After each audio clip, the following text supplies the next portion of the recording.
All right, special Cop Talk Live hangout here. Dominic is out here in Chicago. It's Monday, first Monday of the year, January 6th. Hope you guys are doing well.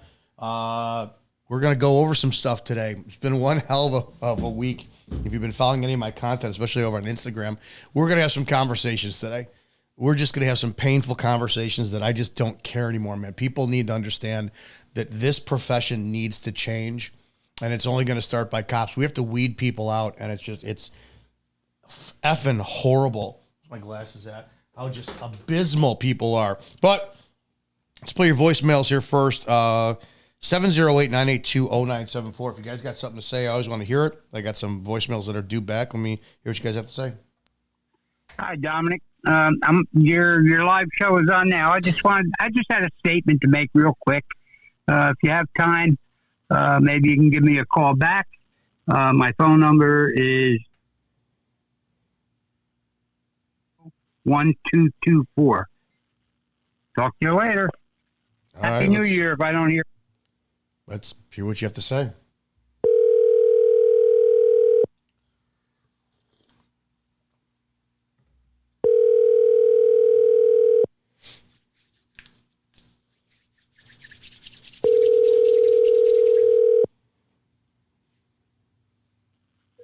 Hello? Hi, this is Dominic Izzo. How are you?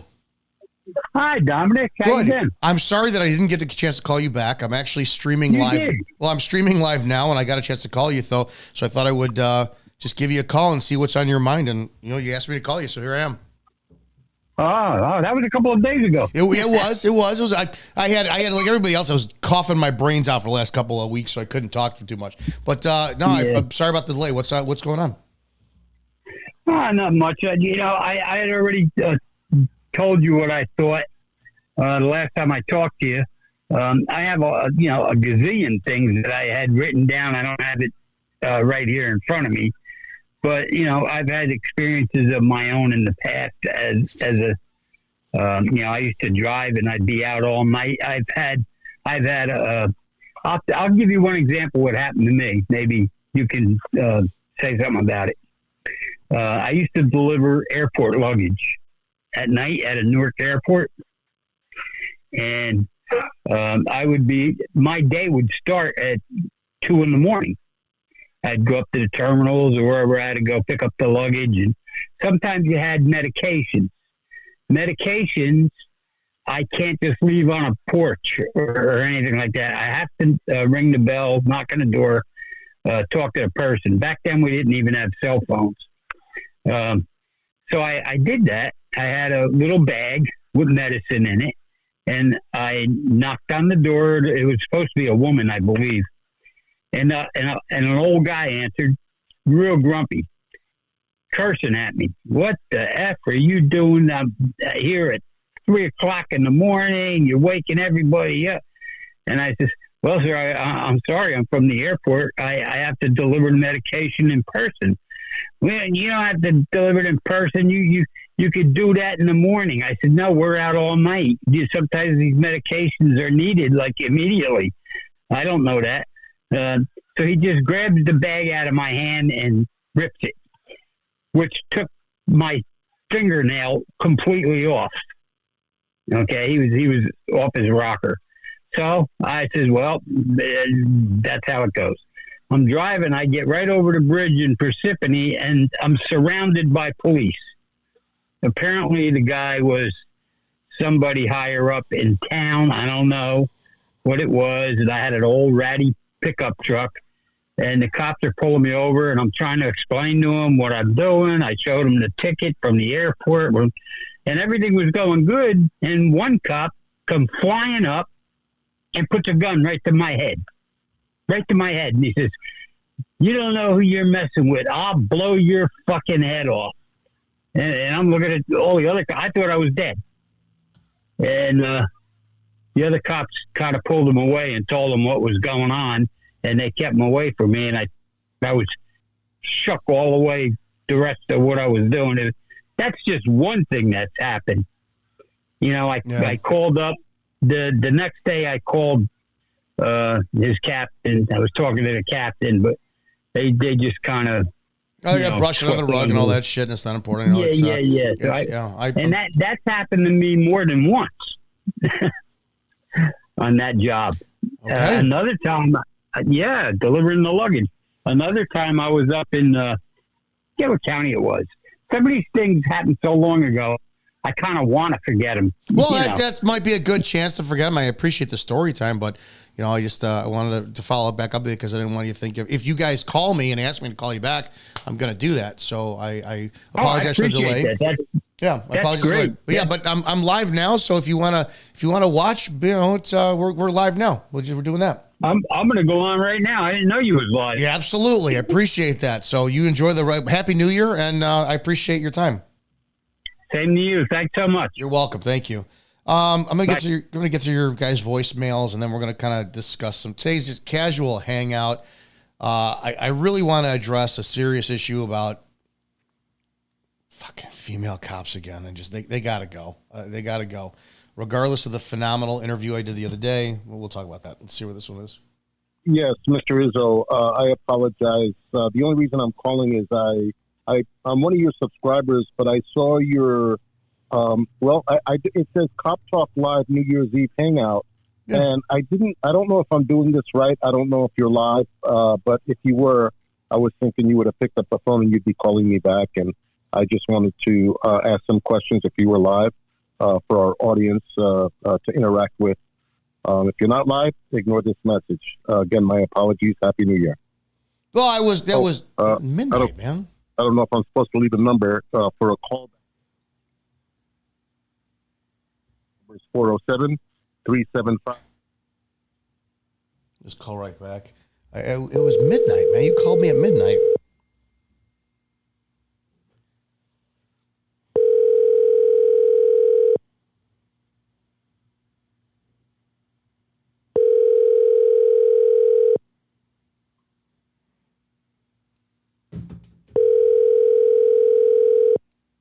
I tell you, best as I can. If I ever not call you guys back, man, sorry that I missed you. Indigos, can I help you?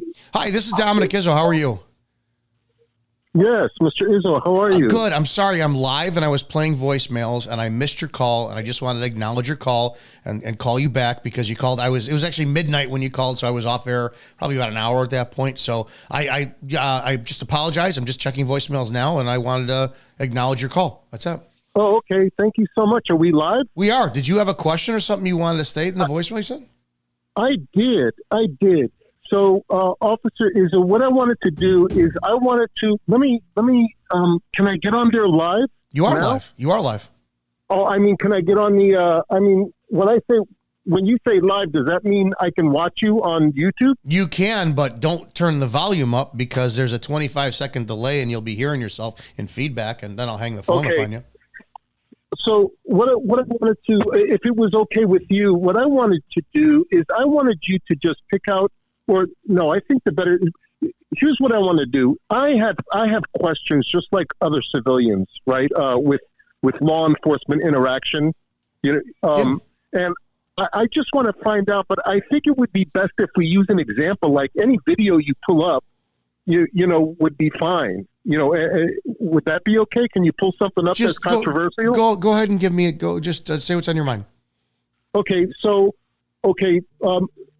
I'm just going to choose. Okay. So I'm just going to choose any video that comes to mind. Like here's a video. Sure. Did you watch the correctional officers beat to death, the handcuffed black man from last? Yes, I did. Okay. There you go. Use that one. We talked about that. No, let me use another one you showed. Here's another one you showed, where two officers do a welfare check on and they go up to the house and they knock on the door and a black guy comes out. He's an Army veteran. Do you remember that one? I do. I do. Right. Yeah. So they go. So here's my question, Officer Izzo, and this is what Officer Izzo is a nice title. I appreciate that, but I'm not a cop anymore. So. Oh, I'm sorry. I'm sorry. So how would you like me to address? You call me Dominic. Just call me Dominic. Oh, Dominic. So Dominic, here's what I don't. This is what I try to wrap my head around. Is okay. So the first thing that bothers me is my question to you is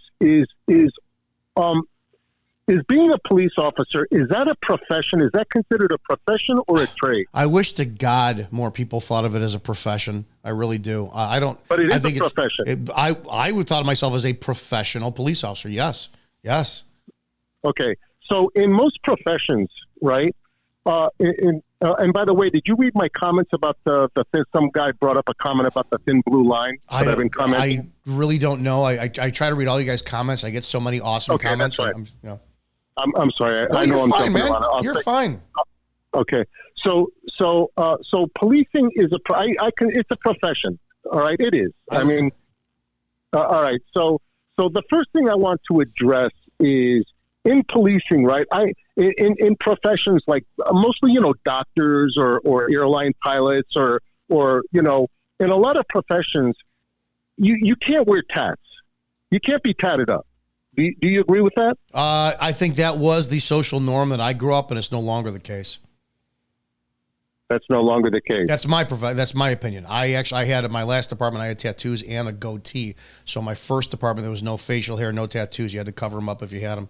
So right. I no, go, and you can run with this. That's fine. I think appearance says a lot, but I think if tastefully done, I think if you're fit and well groomed and you're tattooed up and you have groomed facial hair, I think it's completely socially acceptable for today. Yeah. Yeah. So I guess that's where we disagree. Number one, because are you familiar with all the tatted up guys with the LAPD, Los Angeles Police Department, the banditos? Well, yeah, we saw that at the cops who pulled over, the Miami cops who pulled over the professional football player were all tatted up, and I guess some of it was like motorcycle club affiliation and whatnot. But I mean, no, I understand maybe I don't understand. Where are you going with this? Well, the first thing when it comes to policing, right? So here we are, we're talking about policing, right? And now we're talking about police officers, and we're talking about a lot of these police officers have sleeve tats. I mean, they're all tatted up, and sometimes, I mean, tattoos, and I'm 65, so maybe it's old school, but yeah. Tattoos, I mean, even in prisons, when you come in with tats, they want your photos because they want to know if they're identifiable with gang tats, right? we took gang photo tattoos. When I was a kid, there was only two people who got tattoos. It was either prisoners or people who were in the military or like sailors, if you will. That's right. That's how it was. Right, exactly. And now the officers are all tatted up, mm-hmm. And I just don't think it's a good, it goes along with appearance, right? I don't want a fat cop. I don't want a cop who's, doesn't have his uniform tailored to fit him how it's supposed to look. You wear a shirt too big or pants too baggy, or I don't want a fat cop out there. So right. Appearance, I don't want a cop who doesn't have his hair groomed well. If you have facial hair, keep it groomed. I understand the visual appearance, especially like it's going to, if anything, the tattoos are going to come off a little bit intimidating, and I get that, and maybe you don't want that, but that fits in the same category of people arguing of the police's look of being militarized with all the vests, with all the stuff on it. So that's a perception's reality. But go ahead. Okay, so now getting back to the that Army veteran, right? So here's what I don't understand is when officers make contact with civilians, right? I don't understand why they can't be kind. That's my first question. Why can't you approach? Why can't police officers, when you look at all the videos, right? Why can't it just be kind? To a fellow human being, like, hey, how are you, sir? The reason just be respectful and kind. And when you look at a lot of these videos, you don't see that. Would you agree with that assessment? Of course I agree with it. I believe there's a difference between being nice and kind. I'm not a nice man. I am not. I have no desire to be nice, but kindness is different. I can't tell you because when you look at that, kind is subjective to the recipient. Right. Like if I sit there and I don't know. If I come up, what you just said. It's open to interpretation. But repeat what you just said about being kind, and what was that you just said? Kind versus nice. Explain that. Say it one more time. That's nice as I'm worried about your feelings, and I don't give a shit about your feelings. No, I agree with you. I don't give a shit either. Kindness is open to interpretation. So and it's the same thing with the individual on who is stopped by the police. How many people you have go, why can't you just be kind or nice to the officer? Who says you have to be? So it's completely subjective in the context of it. But ultimately, what are you thinking? Okay, so So the cop goes up to the house and he goes, what did he call the guy's wife, baby mama? I don't remember. Sure. What was that? Was that what he You said? know, Okay. Yeah. I mean, I guess the reason for my call is I'm, Dominic, What you're asking for is what should be expected, which is professionalism. And exactly. you are. Why and don't we see that? You don't see it. Why don't we see that in policing? Because of culture. So I'll give you a specific example. You've seen the movie SWAT with Samuel L. Jackson? Yes. And one of the scenes there, he's having Colin Farrell drive him around, and they go and try to vet other guys that they want to team with them. And they've got a guy in view who is he's got all these credentials. But then I guess, I don't remember if it was the hot dog or the complaints, but it seemed like they walked away, goes, I can't trust the guy. I don't know if he said, can't trust the guy who doesn't need a hot dog, or if he had no civilian complaints on him. He's like, or one of the other things. It's like they didn't want him. They didn't want an ultra-professional police officer who was kind to people, looked the part, was extremely well-groomed, and it creates that fucking culture. And TVs and movies, I don't know. That's what you have, culture. Why is culture in the black community, instead of men in three-piece suits all the time walking around, you have a bunch of black kids with their asses hanging out of their pants, listening to shit music, talking about the degradation of women, fuck the police, and then smoke weed every day. It's culture. It's how it goes. So it's just a trend of society. So are you telling me that the police are so? But when you start talking about culture in the police, now you're talking about. Well, that comes from the top down, doesn't it? Of course it does. Of course it does. Here's a culture. Social media, which I can't stand, which is ironic because when social media first started getting big, I had a very big, large Facebook Officer Dominic Izzo page, and there was only a few of us back then that were doing police content. Myself, Mike the Cop, Officer Daniels, Officer Tommy Norman, and back then when we started to get big and that culture of social media was dominating, we had policies made up. Officer Tommy Norman, who is probably one of the models that you want as a police officer on the street for what he does for the community, all of a sudden, because he got so much attention, his department didn't want him doing any content in uniform whatsoever. And why do you think that was? I'm getting there. Oh, which sure. Sits there and says I'm going to tell you flat out what it is. It's a command staff jealousy bullshit. But that uniform identified him and showed a white man interacting with the black community with such phenomenal compassion. But you're going to remove his identity, which was as a police officer. We had policies written up. There was I don't remember the exact numbers to it, but it was affectionately known as the Izzo policy at my police department, which was you can no longer appear on social media videos in your uniform and anything that identifies you at the police department and anything that says police on it. So I said, so I don't work for CPD. So if I said I wear a baseball cap that has a CPD on it, I said, I'm going to get dinged for that? Yes.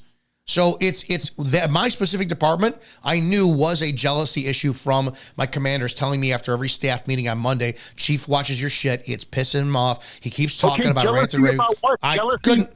Human beings. Sure. I couldn't tell you. Every fucking person has a pissing contest about something. Everybody wants to be the man. So if you're looking at a profession where men who are testosterone driven, that's the problem. That's the problem. Ego in policing. That's the defining characteristics of police officers. Correct. It's the ego. They police with their egos. Since time immemorial, yes. You do realize, have you traveled? Do you travel, Dominic? Do you travel to other countries? No, I have not. You know, we don't have this problem. Like I grew up in Japan 30 years. I've been to the Netherlands. We don't have this problem in policing in other countries. Go to Germany? They'll kick your teeth in for looking at you the wrong way. The German police? Oh, yeah. Yeah. I haven't been there. Like Italian police will too. I get the point. It is ego, and that's a lot of what this channel tries to talk about is being a human being. I don't like that whole humanizing the bad shit bullshit, because what we're saying is automatically citizens should just arbitrarily look kinder on police and they don't have to do anything. You want to be humanized, then you need to be a fucking human first. So I understand that. But if your point is ego, I mean, I agree with you. I just want to call back and, hopefully that answers your question. one last thing. Sure. So there was an incident, and the reason the one reason you strike a chord with me, Dominic, is I've got no problem shooting a cop. No problem. If a cop would you give your address out so everybody feels safe responding to your home, so that it's like they know that if you go there, if you call a barking dog call on accident and cops show up, do you think it's fair that they need to know that you're willing to do that? Kill a cop? Yeah. Why would I kill a cop showing up at my door? You just said you're willing to shoot a cop. Yeah, but under certain circumstances. Well, maybe that's a caveat. So what are you willing to shoot a police officer for? Let's say if I had walked into the prison, I mean, I couldn't have a firearm in the prison, but if I walked into a scene like that and saw what they were doing to that prisoner, I'd have no problem unloading. So that's not you're shooting a cop. You are using proper force to protect another human being against another human being. It's not you're shooting a cop for the sake of shooting a cop, right? No, absolutely. So you're practicing self-defense and life, liberty. You're doing your role as an American citizen to actually keep others safeguarded under your contribution to society, correct? Yeah, absolutely. Watch your fucking language, man. You're gonna get red flag for that. Oh yeah. Sorry about that. No. I'm talking about a cop that's just outside. Not doing nothing under the color of law. Just acting so far outside the color of law. Where he's beating or maiming trust me, the last words I said in that video of the lynching and murder of Robert Brooks was that every person in that room should have a bullet right in the face. And so I understand that, but I'm not advocating violence against police. Those were lynching, murdering. No. Violence against police just because they're cops? No. Well, you can't say I have no problem shooting a cop.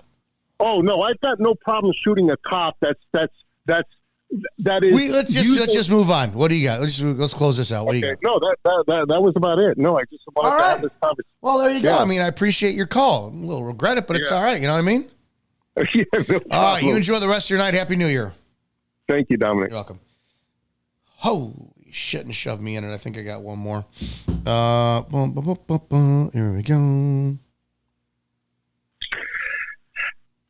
Good afternoon, sir. This is AJ. I was calling. Yes, sir. I was calling your show. And this is I'm former IMPD officer from the state of Indiana, city of Indianapolis, and I wanted to call and talk with you regarding the issues with the police department, what I went through, things that I had experienced. I wanted to talk with you and Let's give you a call.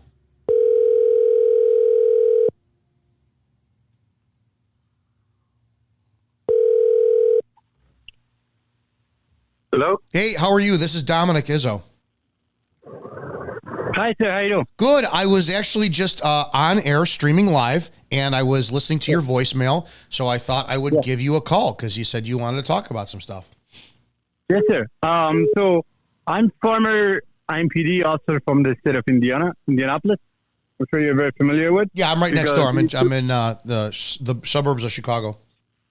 Yeah. So basically, what happens is I listen to you. I follow you in YouTube and everything that you talk about the problem with policing and things like that. I agree with things that you say. I think we need to change police department. Otherwise, it's going to get worse. And especially selecting the right people for the job, not the wrong people. Because I would want when they call a police for help and then end up causing trouble for myself, for example, right? Something like that. I would just want to share with you my experience when I was with IMPD. Yeah, go ahead. Yeah. So there were some stuff that I know you talked about that was very early that I noticed. So even when I was at the field training, I noticed my FTOs were like falsifying my police report and submitting it under my name when I asked them to only prove it because English is not my native language, right? So, if you don't mind my asking, where are you from? So I'm from Afghanistan originally. Are you an American citizen? Yes. Okay. Yes, When I did am. you when did you become a police officer? So in 2015. Okay. So like end of 2015. Is this live streaming or no? Yes, we're live. Right now Yeah, we talk. we're live. Okay, good. So basically, some of the issues, like one of them was falsifying my police report. When and you were told, You're kind of garbled. It's it. The evidence, the gun, the dope that we find. So that Can you hear me? Okay.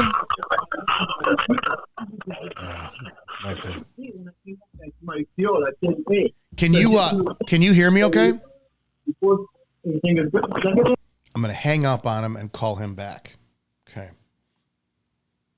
Because we'll do this. Because we'll try to keep this. Yeah. It's just sorry you got disconnected. That's okay. It was getting hard to hear you. Continue, please. Yeah, sure. So basically, she said he submitted the report. He said everything is good. So two days later, when I look at my report, from A to Z, everything has been falsified. We were dispatched, and he said we made a traffic stop.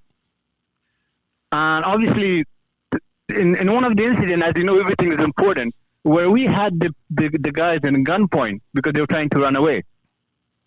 They were smoking weed in the car originally, stuff like that. So you had people on a felony stop for smoking weed? So the car was already parked, right? What did you stop? What did you stop the car for? So here's an interesting thing. Let me clarify it more. We had a call when we were dispatched that the neighbor complained that the car is parked the wrong way in the street, and they're smoking weed in it, and there are children around. Black kids or white kids? Were they black drivers or white drivers? Black. Yeah. They were all black. So there was one female and two guys. So basically, when we went there, so my FTO is like, light them up. Okay. So it was, so again, I want to take it step by step so people are paying attention to. Sure. It was a call for service, and people need to understand that when you got there, all you got was the dispatch call of a neighbor complaint of a car parked. Was the car parked illegally or the wrong way or something? It was the wrong way on the road. Okay. But the so people wrong way on the road. Know that the people originally complain about the smoking. Okay. So they're again too. Wait a second. Because people need to understand. I want to have people get a chain of events for this too. If the car is parked wrong way on the street, I would think that would be probable cause to turn your lights on, because when your lights are activated, that is a seizure. All right. And they're not free to leave. But if your caller said people are smoking weed in the car and she can't see, she's looking for a window, she has no way to establish they're smoking cannabis or weed, you can't turn your lights on at all, because she's not an expert witness on anything. She didn't smell it. She didn't see it. Smoke is smoke. Exactly. They could have been smoking a pipe or cigars. Go ahead, continue. So because they were parked the wrong way, that gave us a probable cause. So yes, so my team was like, I was like, okay.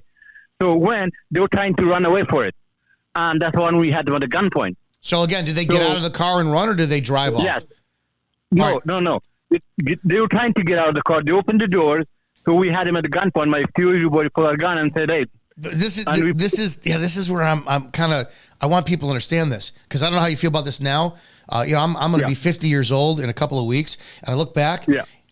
There's no way in fucking hell I would pull a gun on people who were smoking in a car that was parked the wrong way. True, but so later on, my fear was like, because they were trying to run away, so we had to force them to get back in the car. What's the deadly? That's deadly force, though. What was the reason for deadly force? Nothing. Yeah. Even there were situations that I did not pull a gun, I got in trouble. My FTOs told me that this is after safety thing. Why you didn't pull out your gun? You pull out your taser instead of a gun. You shouldn't do that. I don't know what the point is. I don't remember what the courts say, and somebody could correct me in the comment section. This is what I was educated on in the academy, and I'm paraphrasing because I don't remember. And this was 2001, so I don't know what the law is on this point. But if you were in an area that had documentable high crime or drugs or violence or whatever, and you approach somebody and they ran lawful. We were told that legally that was enough to chase them down and take them into custody. That's what we were told.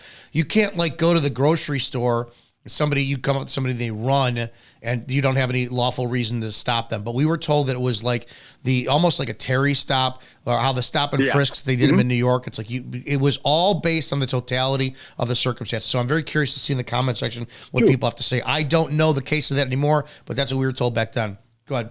True. But here's another thing that I want to mention. Just like a soldier, if you don't train them at the basic training correct way, when he's going to end up making mistake in the battlefield because you didn't train him right from the beginning. So the same thing with the police academy. So it's important what you teach them. So anyway, so this happened, and then we were like, okay, so we pulled out a gun, we pushed them back to the car, we arrest them, find the gun. So eventually they released them. The guys were arrested, but not one of the females got let go. So in the report, I put specifically that we had them at a gunpoint, and we were dispatched. These important points, we were dispatched. We had them at a gunpoint. We find whatever in the car. So all these kind of things. But my point is that falsification, that's a felony itself. That you falsify a police report.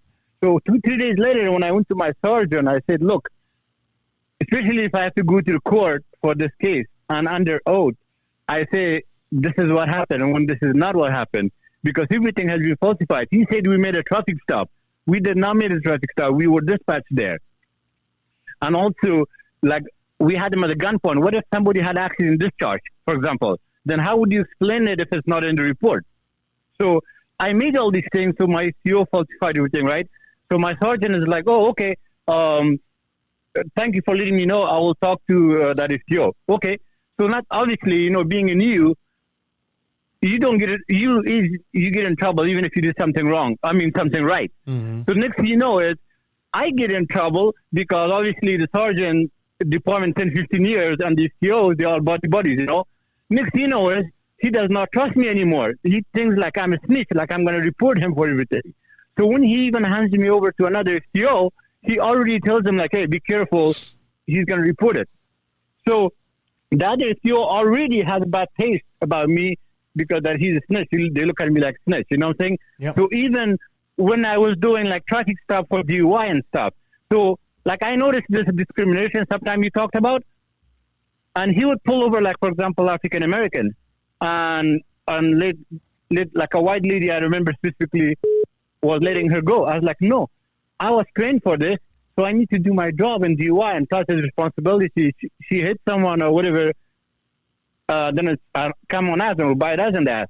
And so my CEOs look at me, he's like, no, just do what I'm telling you. Okay. No, I understand. So I was telling like, what's the point? Then I was saying to be DUI training. If you're not letting me even to do DUI, when you obviously know that this person is hammered drunk. Right. But you specifically select who to do DUI and who did not do the DUI. Ultimately, did they bounce you before your probation was up? So when I got done with to my fourth year of FTO, I have seen so much wrongdoing, and when I reported that, obviously they jumped me up. Even equal opportunity and all these things that you went to is the same thing. And when I report that my FTOs, like for example, even my first section, he was not a morning person, and he would just go park, which was there's Kmart, which was run out of business, the empty parking lot. Mm-hmm. He would park the car there and chit-chatting with his other buddies that he went to academy with. So me, trainee, I'm pushing him that, hey, sir, let's go. We need to do patrol and all these things. So how I would learn when you're not teaching me and no, I understand all the frustration for that. What ultimately... You're setting me up for failure, and then it's my fault. When I complain, then it's my fault because I'm complaining. Yep. Did you get disciplined and fired, or what did they do?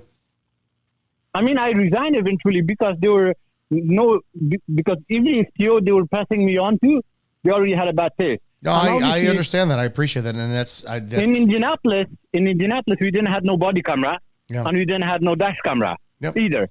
So it's my word against the Sure officer's is. word. Sure is. And obviously, when Think there's about no all the evidence of citizens. that- Think about all the citizens that it's the cop's word against Exactly. the citizens' words. I understand that.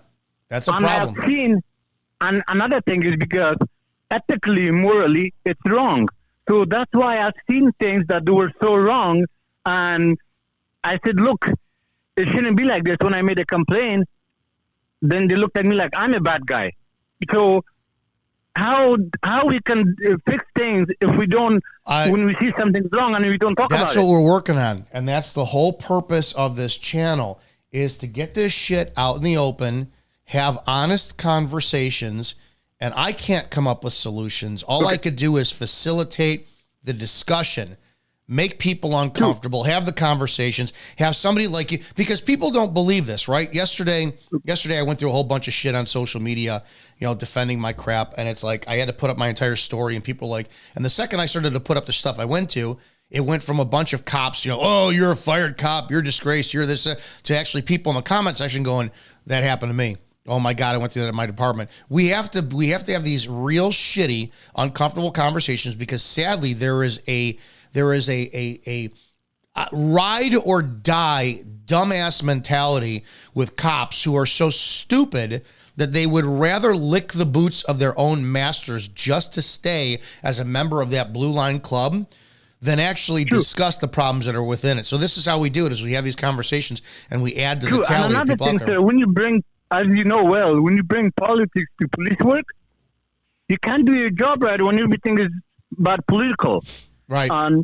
And beside that, one another thing, I don't want to be, sounds like wrong, but me as an immigrant, I feel like I was, in my whole academy, there was only me and another Indian guy, that we were the only minority in the whole academy class, pretty much. Well, if there's So everybody else. no, that depends. Everybody That depends if there's a need for it. Like if I were going to go to work and there was a Chinatown and there was 40 officers in the academy and there was only 2 Chinese speaking ones, that'd be a fucking problem. So it's going to depend on the supply and demand.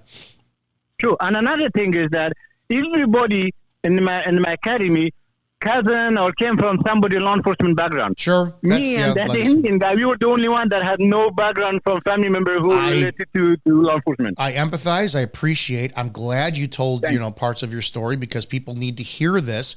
That it's not just cops complaining. There's some serious shit out there that you can't talk about until you leave the job. And it sucks. True. And another thing, I feel like another thing is this, that all right, an immigrant, I feel I was more ethical and moral police officer than people that I knew that were born and grew up here, like especially like white officers, for example. Here's where I've seen them doing wrong, illegal things compared to me. Well, here's where I may agree with you to a degree, because I know other cultures, like look at education. Where are you specifically from? So I'm from Afghanistan, from Kabul, the capital. Okay, I don't know what it's like there, but if it's like I'm an American citizen, and if I have a heart attack and I need open heart surgery, I don't want a fucking white American doctor. I want an Indian doctor from India, because I know how much more serious they take their education there than we do here. So there might be something cultural with your comment that I agree with. True. And here's another thing that I want to mention.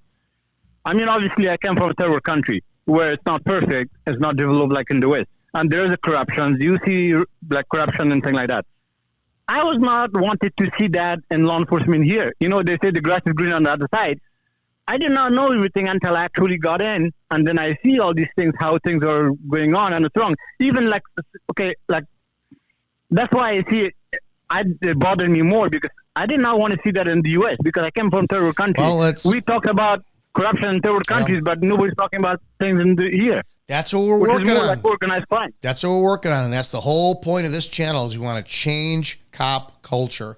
That's why I appreciate your call, and I'm sorry to get back to you. And here's one last thing I want to mention, sir. Yeah, go ahead. One last thing I want to mention, which is very important, when you make the base, like when you build a house, you build the base. For example, in academy, like some of the stuff that they will teach you, like for example, you go to a house, if the house is a little bit like open, right? So technically you can push it and you can get in, you don't need no warrant. So I noticed these things that they were basically kind of teaching you. I don't know about that one. I don't know about it. Do you do a wellness check? Police department, anybody home? I mean, I know what you're talking about. Doing a wellness check. What that's called for you citizens out there, that's called securing the residence. So what the cop is going to say is he went to 123 Main Street, knocked on the door, and upon knocking on the door became ajar, unlocked. And now, due to security matters, and you're the police department, it's your job to protect the town, you're going to go in, do a quick, immediate premise check of the area to make sure that nobody is in need of medical attention, lying, dying, breathing something. And that immediate area is going to turn into the totality of the home, because every fucking cop, they're going to go to every bedroom, every nook and cranny. Then they're going to say they're going to leave to secure the door. Yes, they're going to fucking go into your home, 100%. True. And one another thing that you mentioned about before too, I pulled over someone and the person already made my decision that I'm not going to let the person who was clean record, I'm not going to give him a ticket. So the person was a little bit attitude with me. I still don't. So my fear was like, you're not going to give him a ticket? I said, no, I already made. He's like, his attitude. I said, sir, the First law Amendment. says, he can talk about that. So if I'm giving him ticket, there's no law says that I need to give him ticket for his attitude. I need to give him for the infraction. So I decided to not give him. So at this point, if I decide to give him a ticket, then it's illegal, because at this point I'm giving him a ticket for his attitude, not for his infraction. No, I know. I talk about that all the time. I appreciate the fact that you know that. Listen, I want to move on. I really appreciate your time, and I empathize with what you went through. I know that when you finally get somebody to listen to what you're saying, that it's like, my God, people don't understand it. They don't understand how horrible it is. And this one last point, sir. Sorry, one more time. You got 30 seconds. Do you know in academy when they choose people, when they go by attitude, their manner, A, B, C, D? Yeah. Like how you. Okay. I think another thing is this, that in the academy, if you're more A and B personality, they like you more than being C or D, because they think, to what I've learned, correct me if I'm wrong, they were saying that if you're C and D personality, you're more laid back officer, more you're going to be letting people go with a ticket, you'd be like nice. So if you're A, B personality, you're more of like an asshole type or kind of thing. You're like good. So you're a good sadistic order. You're a good sadistic order taker. I appreciate your time. I got to go, but thank you so much, man. Be safe. Thank you, sir. I appreciate you for calling me. It's good to have opportunity, and thanks. Of course. Thank you. I want to watch some videos. I do want to take, I did get a call, so we'll take the call really quickly here. What is this one? Yeah, this is Dan, wrestler, 703. Give you a call back, Dan, because I missed your call. I want to watch a video, but we'll take calls right now. I don't care.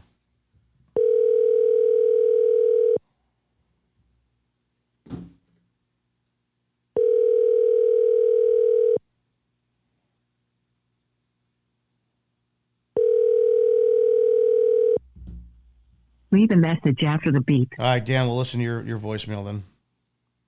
Yeah, this is Dan, wrestler, 703. I just wondered. I live in Illinois, and I was wondering what you thought about the new qualified immunity law that went into effect January 1st of 2025.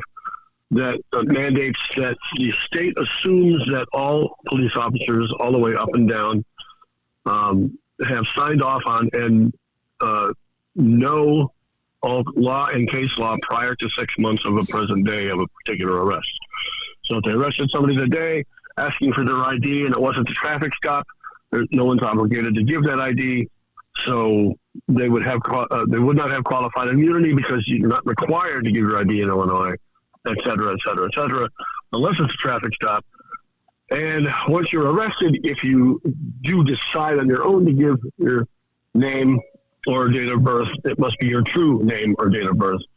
Otherwise, you can be charged with obstructing, false identification. But there is no such charge as obstructing, failure to ID in Illinois outside of a traffic stop. So, there should be, if I have probable cause that a crime was committed, I have all the evidence and then it matches up and you are the suspect there, I can demand your ID. It's not just for traffic stops.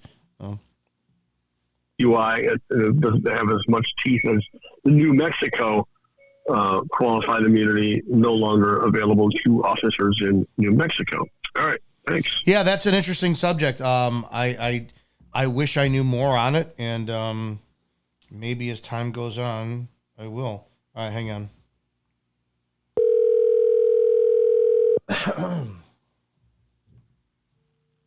Hello. Hi, I missed your call. What's going on? Hey, how's it going? Good. What's up, man? Not too bad. I'm calling out of California. Where in California? Where in California are you? Southern California. I'll be in Sacramento in March. Oh, for what? The wife and I got to go hang out. Oh, that's awesome. So I just sent you a text. That's so funny. I called you before a few months back. You told me to get a hold of my local congressman and help with the law enforcement thing. That person didn't win the office they were trying to seek, so that went out the window. But then, in reality, like going to an elected official, it's a little bit of a waste of time. But I was speaking to another professional, and this dawned on me. It's so funny that your video was the first video that came up, and me and him had just got done with this conversation. So, you know, we get upset that police get away with what they do.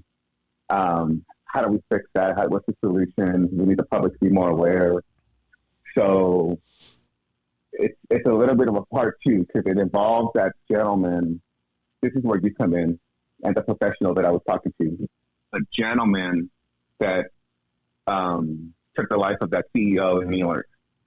That person that I was talking to told me, hey, people are woke. They're like taking action in their own hand. You know, he had this perspective on kind of hinting towards that was a good thing. I don't think that was a good thing. No, I think it was murder. That was murder. It was horrible. Absolutely, absolutely. So, and I told him that's not really like.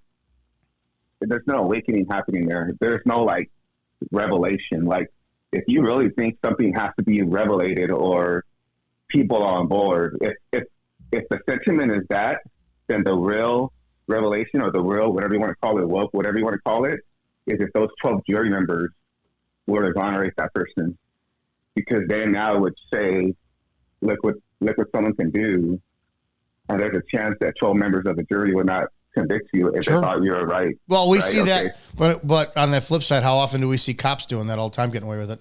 It is almost a month. It's 3 days. 3 days from 31 days, or whatever it is, from Robert Brooks being murdered, lynched and murdered by correctional officers in New York. Not a single fucking arrest has been made yet. If it was you or me, we'd be in handcuffs, probably minutes after it happened. So check this So out. yeah, cops get away with it too. Right. Okay. But imagine the fear that would strike into whatever. I'm not saying just a CEO. Anyone who did any act that involved like the masses, like whether it's a bunch of CEOs, bunch of cops, whatever. If people knew, like, man, the public can take their grievances out, and the public might let the public get away with that. Like, so there's something to think about, right? Let's make change. Here's why. I don't mean to interrupt you, but here's why it'll never happen. Cops will eat. The part of being a cop that is, I don't care who says what. Any cop who disagrees with me is lying through their teeth because they've felt this on one level. If I have a badge and I have a gun and I have the ability to take away your life and freedom, I'm better than you. I'm better than you. I literally can do, I will never, this is the moment that my eyes opened up and I went, what the fuck am I doing? I went to serve a warrant. I was working day shift. I think this was 2014. And I'm working day shift, and we go to a trailer park, and it's like a retail theft warrant or whatever. Myself and my deputy chief, who I extremely admired, Dan Birch, I think he's the chief of police now for Round Lake Park. I had so much admiration for him. And honestly, between the whole Fallout shit, he's the one man that I wish that the relationship didn't go fucking south with. I've always looked up to him. But what fucking Birch did was we go to the home, and we snag this guy out of the home, whatever, and he's pissed. He's fucking pissed, right? And when you really think about it, it's illegal kidnapping. It's retail theft, whatever. And ultimately speaking, I'm never going to make excuses for criminals, but I start to look at laws differently. Well, it's stealing, but could it be kind of a civil problem, big corporations, whatever the case is. So we take the guy into custody, and I'm coding out the call, and we're doing something called 25ing, which is car to car. So Birch is in the SUV, He's up and I'm in the Impala, so I'm down, and Birch is looking kind of down, and so his window is level with my window, which are the two driver's side windows, and the guy in the back seat who's in cuffs, I got the window down because it's summertime. I got the window down and the guy's pitching a bitch. How the fuck could you do this? Blah, blah, blah. You guys can't fucking do that, blah, blah. Birch, who is writing, because you have to document everything you do. So he was writing on his status sheet what he did, blah, blah, blah, blah. He's got his pen, and I'll never fucking forget. He's sitting there and he looks at the guy, and the guy goes, "You can't fucking do this to me, blah, blah." And Birch goes, he just looks at the guy and goes, and he takes the pen and he taps it on his badge. And I looked and I laughed for a second, and then I went, holy fuck. We can literally do whatever we want as long as we can articulate it and justify it. When it comes down to what you're talking about, why the fuck would I ever share that with a citizen? You're beneath me. Well, I don't want you to have the same power as I do. It's a fucking ego boost, so it'll never happen. Absolutely. I agree. That's the only profession in the world where you have godlike powers, because you can take life at whim. You just got to be scared enough. So that's taking, that's godlike powers. So here's how we can combat that. And this is where, and I say you because no matter what you think, brother, and I don't mean to offend you. You won't offend me. You can't offend me. Well, okay, I'm always look at you as an officer, and that's out of respect. I don't look at you as a cop no more because you no longer do the job, but you'll always see something official because that's something that should be held up in that esteem. We just need the people to come right to that level, but we shouldn't lower our expectation of what an officer is, right? So there's a reason why a regular cop is called an officer. When everyone else in some type of military, you have to reach that level, right? Because it's right on this day one, you can live your life first day on the job. So there has to be some type of that up there. So I'm gonna always look at you like that out of respect. I appreciate that. An officer to thank me, you. You know what I mean? I wish you could rise to the chief and you know what I'm saying? No, I would love. I won't do it. I won't do it. But here's how Officer Izzo could really help the public. So here's the part 2 of that. So then the person I was speaking to was telling me on how he does professional witness on the side. And so I was intrigued by well, what is that? He's like, well, I go up on there and I go to the center and I give my professional opinion to the medical case we're doing. And then when I left work, man, I saw your video. I was like, there it freaking is, dude. This is how we change the public. I would love to do that, but here's the problem. It doesn't. Everyone else. No, it doesn't matter. Here's why. You can take I know I can talk, and arguing with me is extremely difficult. And I know that I make my points better than most people. The problem is that's as far as it goes. I can make all these points and all of this shit on the planet. It's the elected officials, your Congress, your senators, your president, your village, it's your county sheriffs who actually start enforcing things the right way that make the difference. And people don't want that. I ran for sheriff in Cook County, second largest county in the nation. You need what I was saying you could do though. Right, you need a senator who is going to hold some congressional hearing and say, listen, I support the police, and you need me in that fucking hearing saying this is what the expectations are, because I can sway the public opinion as an elected official by being very pro-police, but at the same time explaining to the citizens they are not the fucking end-all be-all. Your criminal justice system is. They are simply a cog in that wheel. So what we need to do is, if I ever decide to run, I need to run for office, and that's what needs to happen. I need to fucking win. Yeah. But if you don't, imagine you taking a stand in the defense of someone. Would you agree that guy that would happen to him in that ER let's just say it was the other way around. Let's just say it was only 2 of them. He found a way out of that situation, and one of the life of the cops ended because he was defending himself. The black guy? That guy was in there. Yes. Do you think I wouldn't shed a tear? Himself? I wouldn't shed a tear, and I'd be fighting for him. I would be protesting outside. Imagine if someone like you took the stand as a professional witness in defense of someone like that. Here's what you can't.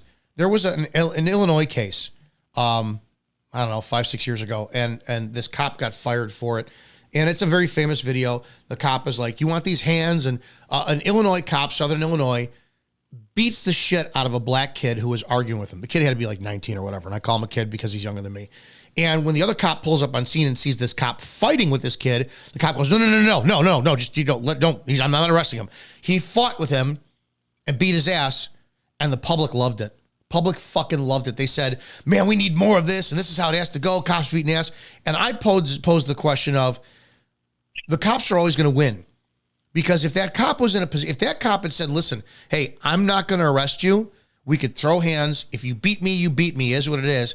And then I'm unconscious because you actually win, and my partners come up and you're over me, you're going to get a bullet in your head. You're going to get a bullet in your head. So the problem has to be from elected officials changing the power of what cops can do. And to be honest, the biggest thing is we need more cops going to federal prison. It needs to happen. You need more cops who are nobody prosecutes for violating civil rights. The system is not generated. The system is not prepared like that. Like, it's not literally like most. I'm not going to say most, but if it's not going to be a top protected cop, it's going to be a DA, it's going to be a prosecutor, it's going to be a judge. Someone's going to let him lose at some point throughout that process. It sucks because we have it, and we see it all the time in these calls where you pull somebody over, or like the caller said before, a caller complained about somebody, so I'm going to go and do I'm going to initiate a stop. It's based on somebody else's eyewitness shit, and then people get out of the car and try to run, so I pull my gun, and accidentally there's a discharge because what? It's a fleeing felon for what? And that's it. The cop's going to get a suspension day. That's it. If that was you as a citizen, you'd be going to fucking jail. So it's different rules is the problem. Yeah. We have different rules, and we always give the police the benefit of the doubt when they have proven. We have, the social media is one of the greatest things out there because you can't keep saying, the public can't keep saying it's only a few bad apples. If that's the case, why is the barrel never fucking empty? We always get it's new videos all the time of cops who don't know what the First Amendment is, cops who fucking botch up probable cause, cops who release people on traffic stops and all of a sudden turn around and shoot them because they drive away. We have an epidemic of criminal cops, and the worst that happens is they get fired. They get fucking fired. So we need them going to jail, to be honest. I hear you. Hope that answers your question. I did. I mean, like I said, when I saw your video after talking to that gentleman, I was like, man, if Izzo became a professional witness and took the stands in the defense of people and then posted that stuff online or like on your channel, kind of like that civil rights attorney guy who sometimes shares his cases on how he helped his defendant. And so I just thought of it like that. Like, there you go. If we have you, then obviously it's going to trigger other policemen who are retired who feel like you feel they could become a professional witness. And then that's how you start changing the public's mind, right? You got 12 members of the jury. The defense, even though the guy might be a rotten apple, in this particular case, he didn't do something. You got Izzo on the stand saying, yeah, cops would normally do this in this situation on, the behalf of I'm always available, and if this is the way that people want it to go, to be honest, then we need this channel to grow. And this needs to turn into something that has some power and some weight and some finances behind it. So if that's the case, then keep sharing the content, and we'll see. Keep contributing. I will. And just when you have 5 minutes, just look into that title, professional witness. And obviously your profession with former police officers. And then just kind of, one day you got 5 minutes, 10 minutes to kind of go down that little rabbit hole. I think you'll find it intriguing on how you can really be a professional witness. Take a look at it. All kinds of lawyers asking for your, can you come to our court case in this place and that place? It's a nationwide thing. I would do it for the defense. I would do it for the defense too. Oh, it's as simple as that. Maybe both sides. All right, I appreciate the call. No worries. All right, take care. Nice. Thanks. Take care. I want to get into this. This is where the week has been. This is making the rounds because I've really pissed people off. A couple of months ago, people remember Andy Frisella and the whole big thing that he did to, what did he do? He made a comment that female cops, all the female cops he's been involved with they've been boxes, and he didn't believe it. He didn't believe they should be cops, this and that. And he talked about how they can actually suffer the consequence of death over a bigger, stronger man if they piss him off, all this shit. And of course, female cops across the nation lost their shit. I defended him. I spoke to Andy personally about it. He is a friend. We had conversations. I disagreed with him apologizing. But again, for the bigger picture, because he's responsible for thousands of people and their well-being, what the cops did to him afterwards were they cried like the little bitches that they are, especially female cops. And I'll get into this in a second. Specifically, a few female cops cried about Andy, bitched about it. Then the next thing you know, police departments pulled their support for First Form. And I got really pissed when he apologized. And again, a couple days went by. He and I spoke on the phone, and I listened to his point of view. And I went, I understand that. I don't like it, but I understand it. And he did the right thing, which was protecting his own. He is a king, and he's got subjects underneath him, and it's his responsibility to take care of his family. It's as simple as that. But these female cops had no problem calling Andy out and demanding he go on their podcast, which he did to one, and I think he may have done another, and kowtow, and they scored a victory, right? They scored a victory. This is how this is the other day. Now, I remember this broad, who's a former Chicago police officer. I came across her TikTok. Let me do this the right way. I'll come over here. I think she's got it on this one. This is Officer Hey. And I didn't know who this was. Like last week, if you saw the video I did, the live I did, I pulled her up. Remember, she's got the photo shoot of her doing this, and we went over this. I was like, oh my God, she's fucking flagging herself. I didn't know it was the same broad, right? So somebody sends me, where is it at? She got a cop math video. Couldn't have been gone already, is it? I'll play it off of mine. She does a video on cop math, and I did a response to it really quickly. I'll just play it. This is let's do this.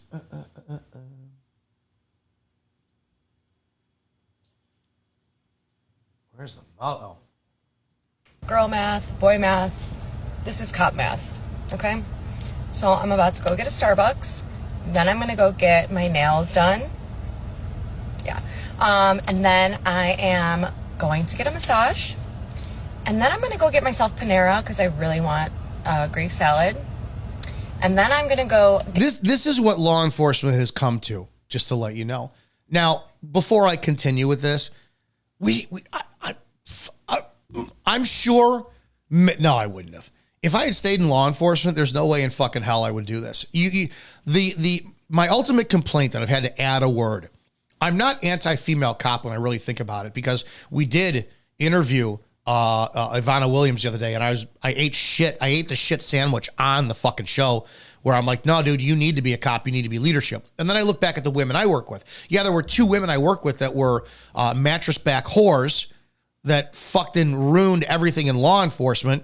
Shannon, Donna, slept with everybody that they could. Shannon, Donna, would purposely jack people up just to get them resisting a peace officer charge, and then the male cops had to clean up her mess. Shannon, and then fucking cried about shit when we all said this shit has to stop. Shannon, Donna, and fucking they were useless. But the other ones I worked with, Sandy, Michelle, Katie, Vanessa, fucking nothing. I could never say anything bad about them because they were fucking fantastic. Sergeant Nicole, fucking incredible people. So I'm not anti-female cop. It hit me today. I'm anti-influencer female cop because they make you look so fucking stupid that this is what they're representing you as. Hey girl, hey hun, boss babe, I'm a cop. You got the uniform to be on social media. Don't fucking lie. We continue. Get myself a bottle of wine from Cooper's Hawk. Oh. Total, it'll be around like $250, $300 for the day. But I work a detail tomorrow, so everything's free. Cop math. Now let's do the real cop math. You were a Chicago cop and you did that video 3 days ago. 3 days ago, we closed out December with 2,982 people shot, which is 8 people shot on average every day in the city of Chicago. You became a Chicago cop 6 years ago, which means on average you're making about 90 grand a year. But apparently that's not enough because you leverage your position as a female cop to sell products online. All why Chicago police's success rate for solving crimes and eliminating bad guys on the street is absolutely abysmal. Yet you go online claiming that people hate female cops.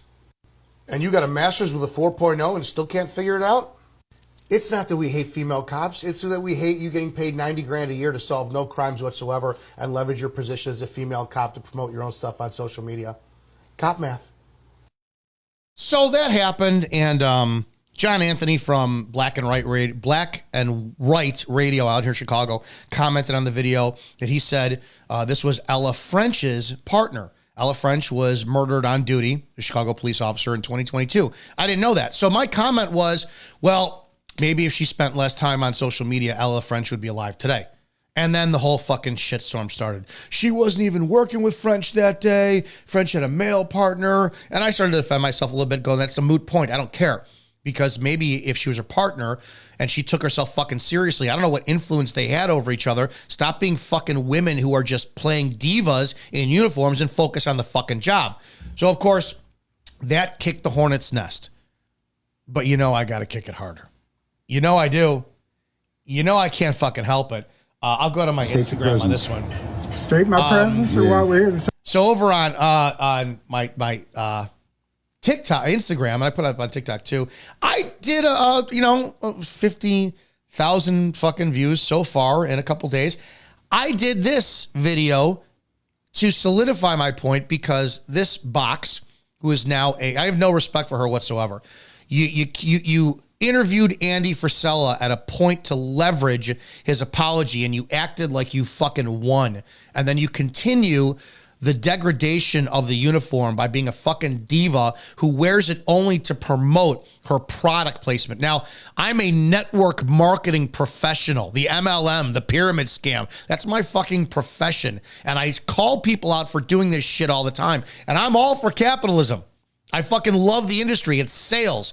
But to leverage your uniform for doing it, that's just the fucking shit move, right? And then to leverage your dead partner for fucking sympathy and empathy, I'm going to call you out.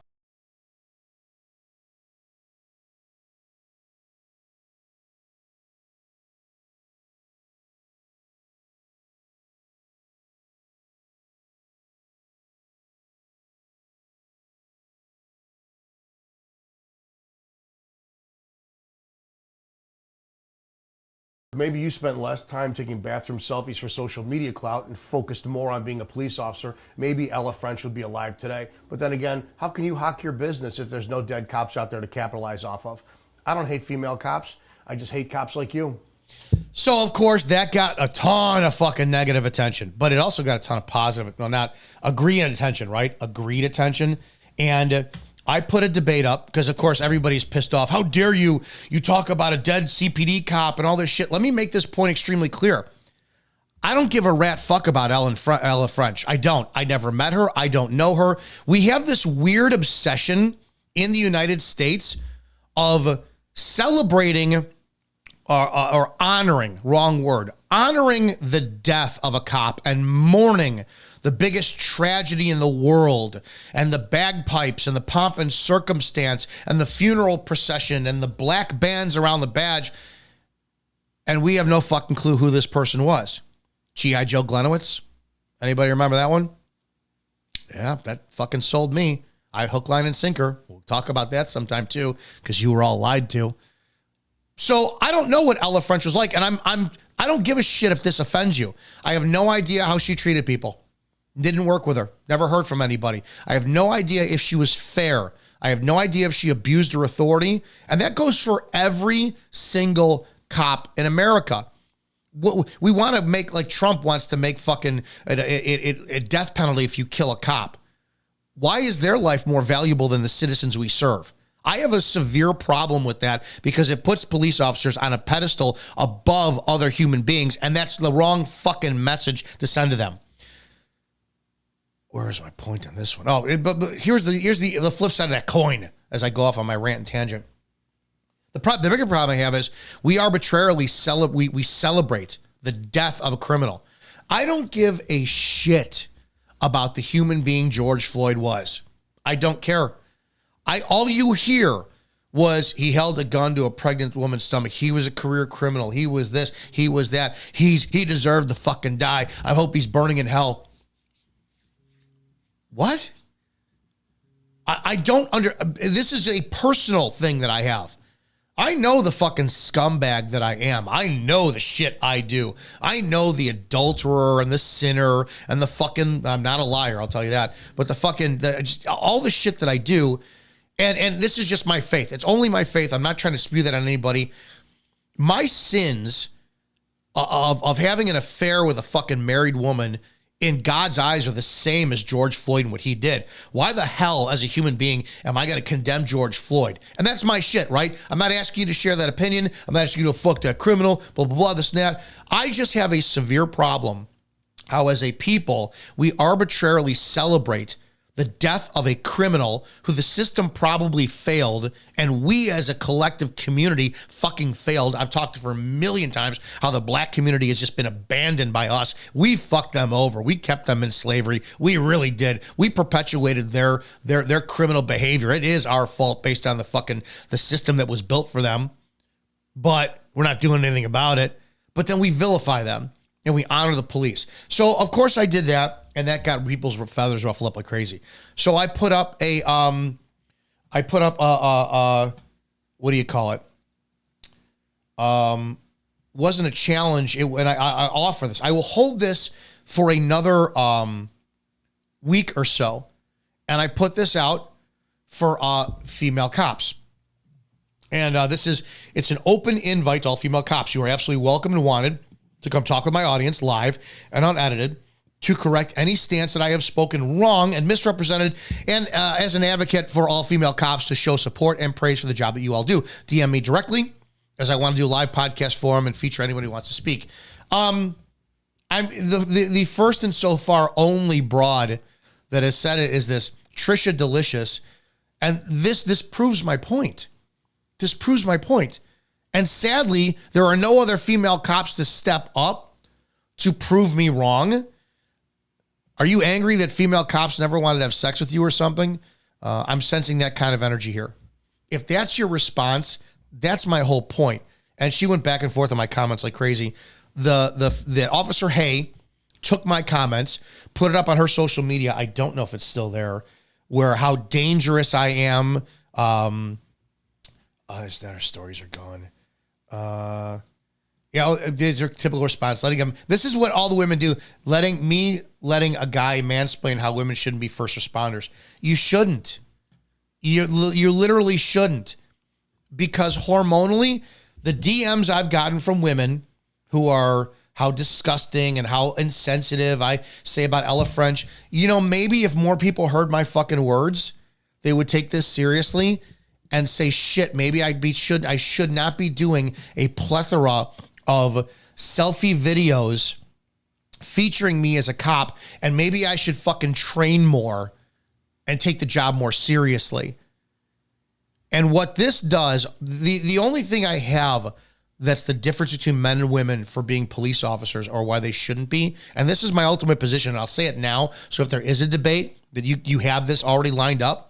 Women should not be cops because at the very core of their emotional hormonal balance, they do not have the proper mixture to discern rational information to pass proper judgment on.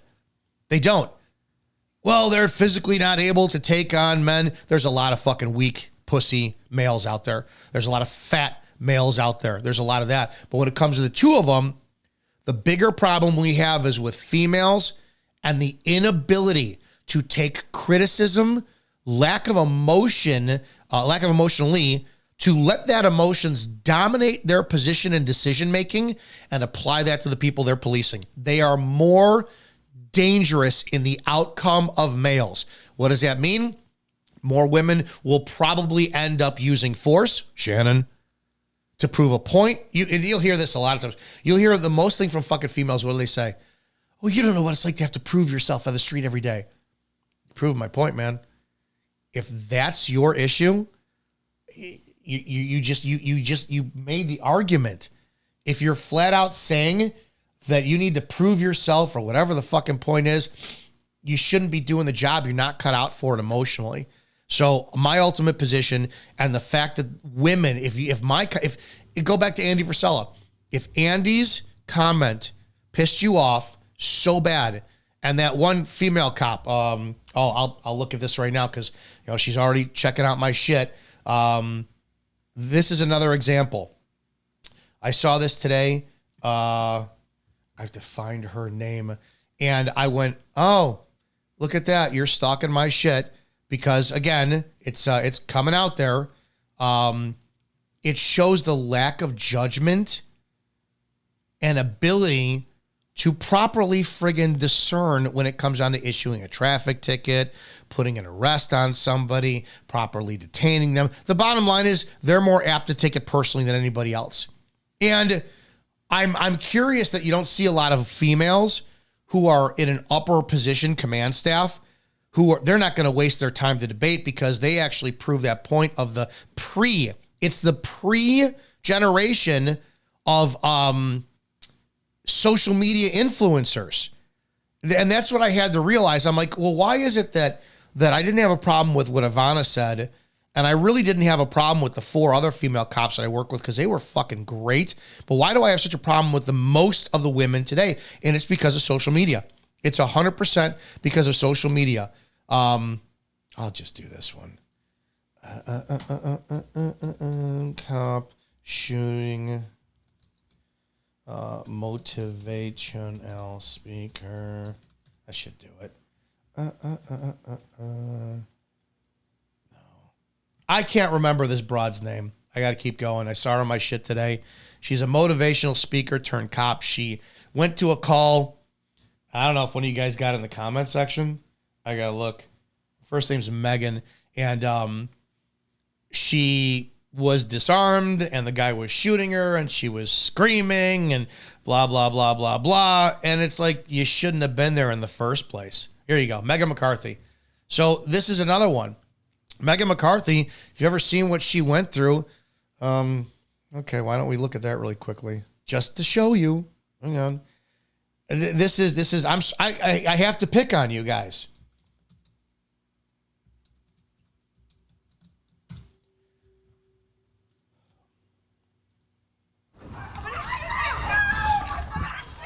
Now new tonight at 6, a shocking verdict. A local man found not guilty of attempted murder after violently beating a San Bernardino County Sheriff's deputy and firing a gun at her. Tonight, that now former deputy is speaking out about the attack and the acquittal. The deputy says in her case, justice was not served after nearly losing her life. KCAL's Juan Fernandez joins us now. And Juan, despite it all being recorded, the jury still decided that this was not a murder attempt? Yeah, that's right, Pat. You saw the video right there. Then 21-year-old Ari Young was charged with attempted murder and assault with a firearm on a police officer. Well, last week, he was acquitted on both those charges, even though the whole confrontation was caught on camera. Now, we're about to show you that video again, and a warning to viewers, what you are about to see contains violence and is disturbing.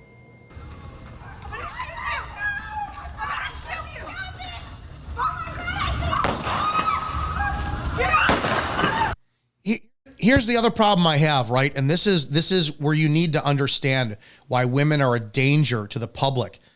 If this was me and the man started punching me, the public would have a massive problem, as would my command staff, as would whatever prosecutors out there for the state, if I immediately went to my pistol and started firing shots to get him to stop hitting me because I'm a male and I'm stronger, and I'm more dense, and I'm muscular, and I'm trained all this shit, right? But because of female, they have no problem with it.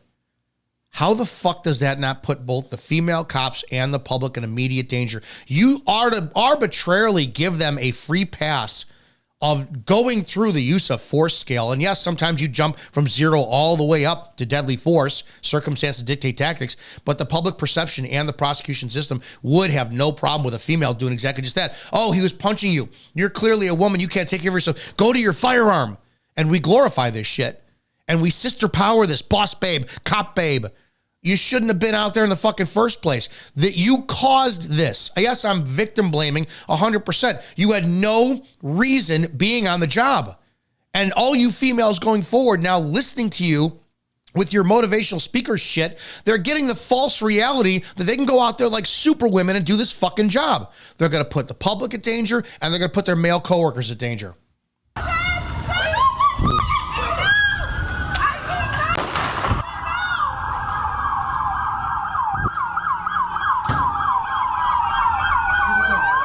It's like shot after shot after shot, right? The 2019 attack, it happened in Victorville following a domestic violence call. In the video, you see Young hitting former Deputy Megan McCarthy.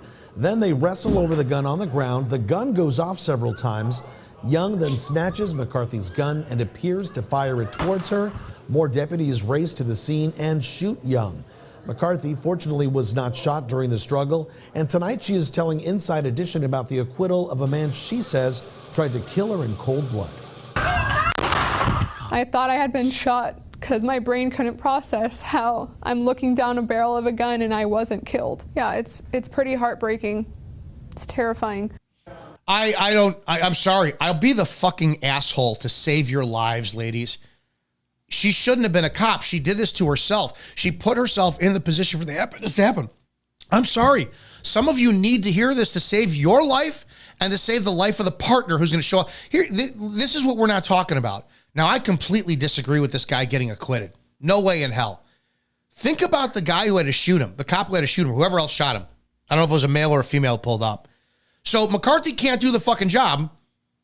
So the backup has to show up. Now all of a sudden, I'm just on duty, man. It's going to be a great damn day. And all of a sudden I hear my partner screaming, help me, help me, help me over the radio. Got to activate those lights and sirens, screaming down the street. Hope to God I don't kill anybody as I'm getting to a call that you fucking put yourself in the middle of happening.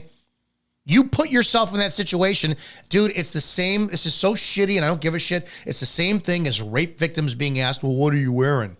Well, when you dress all provocatively, fucking shit, you get the wrong attention. This is the same theory, and I'm so tired of constantly giving women a pass of putting themselves in danger they know they should avoid.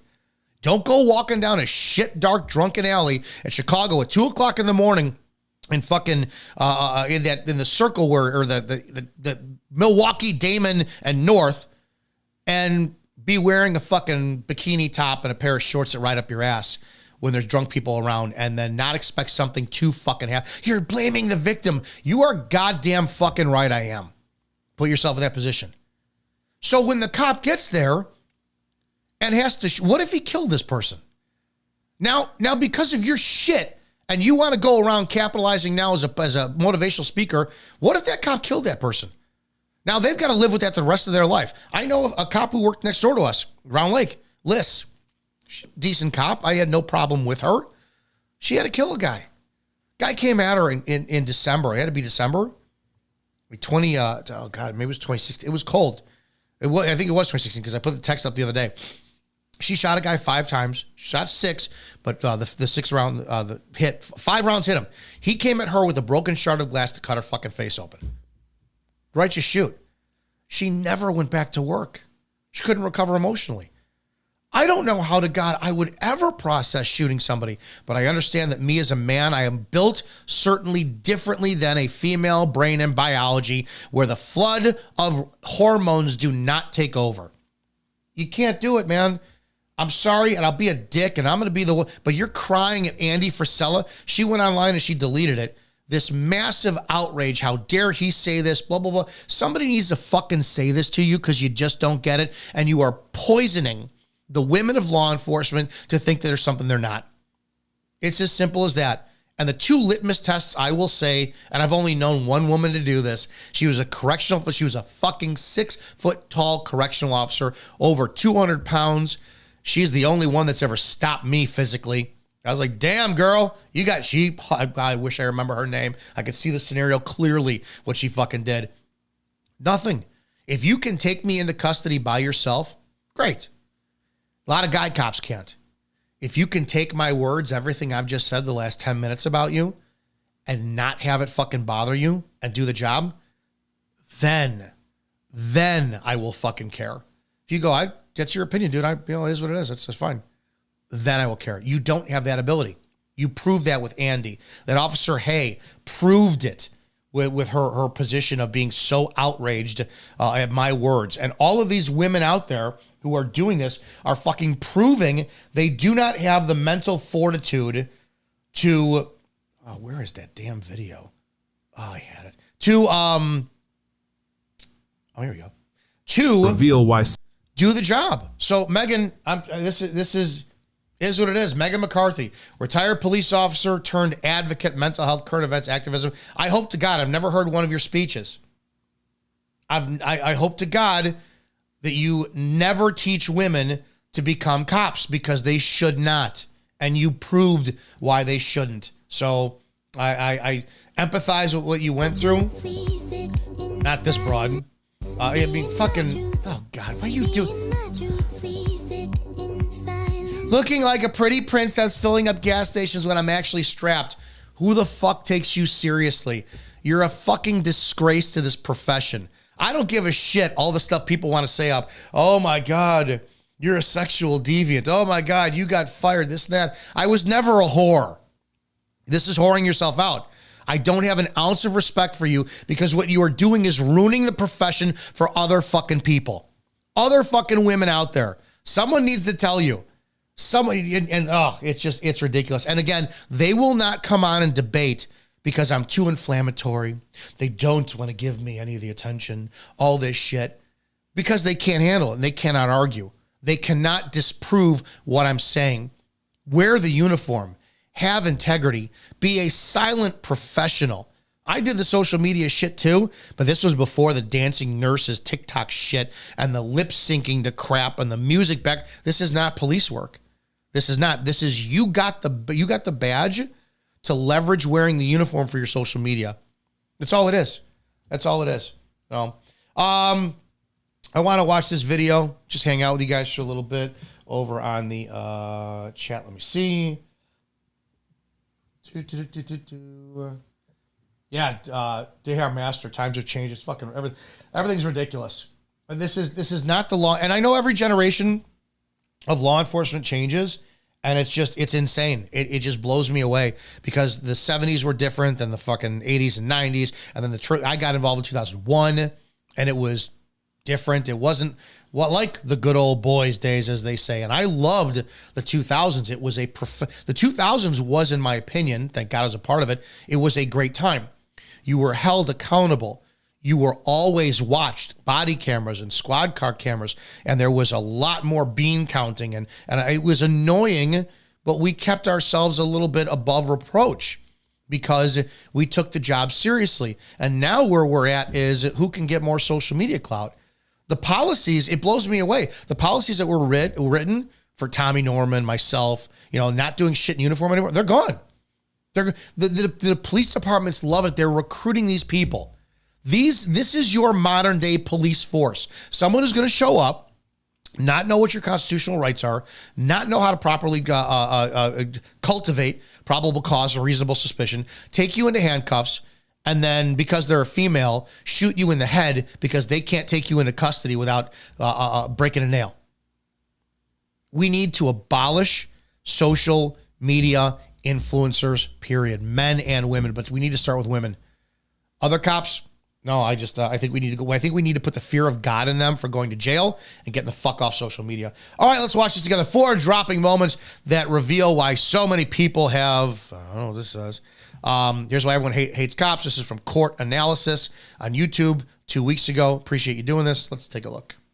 So many people have grown to hate the police, exposing the mistreatments of power and questionable actions that tarnish their image. Disclaimer. On July 9th, 2020, Trooper Rodney Dunn pulled over Nicole Harper for speeding. Despite Harper signaling that she was trying to pull over safely, Dunn ignored the signal and did something completely unexpected.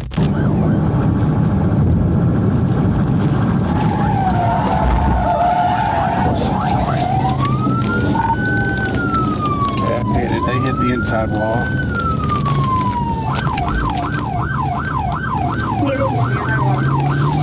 They rolled over. Give me EMS started. Fucking pit maneuver for speeding. This is the shit that's got to change, dude. Come on out. Come on out. Hey. Right here. I know you're upside down in your car, and you have no fucking idea what just happened. Come on out. It's okay. Come on out. To flip over after he bumped it, raising concern as Harper was pregnant at the time. Can you come out?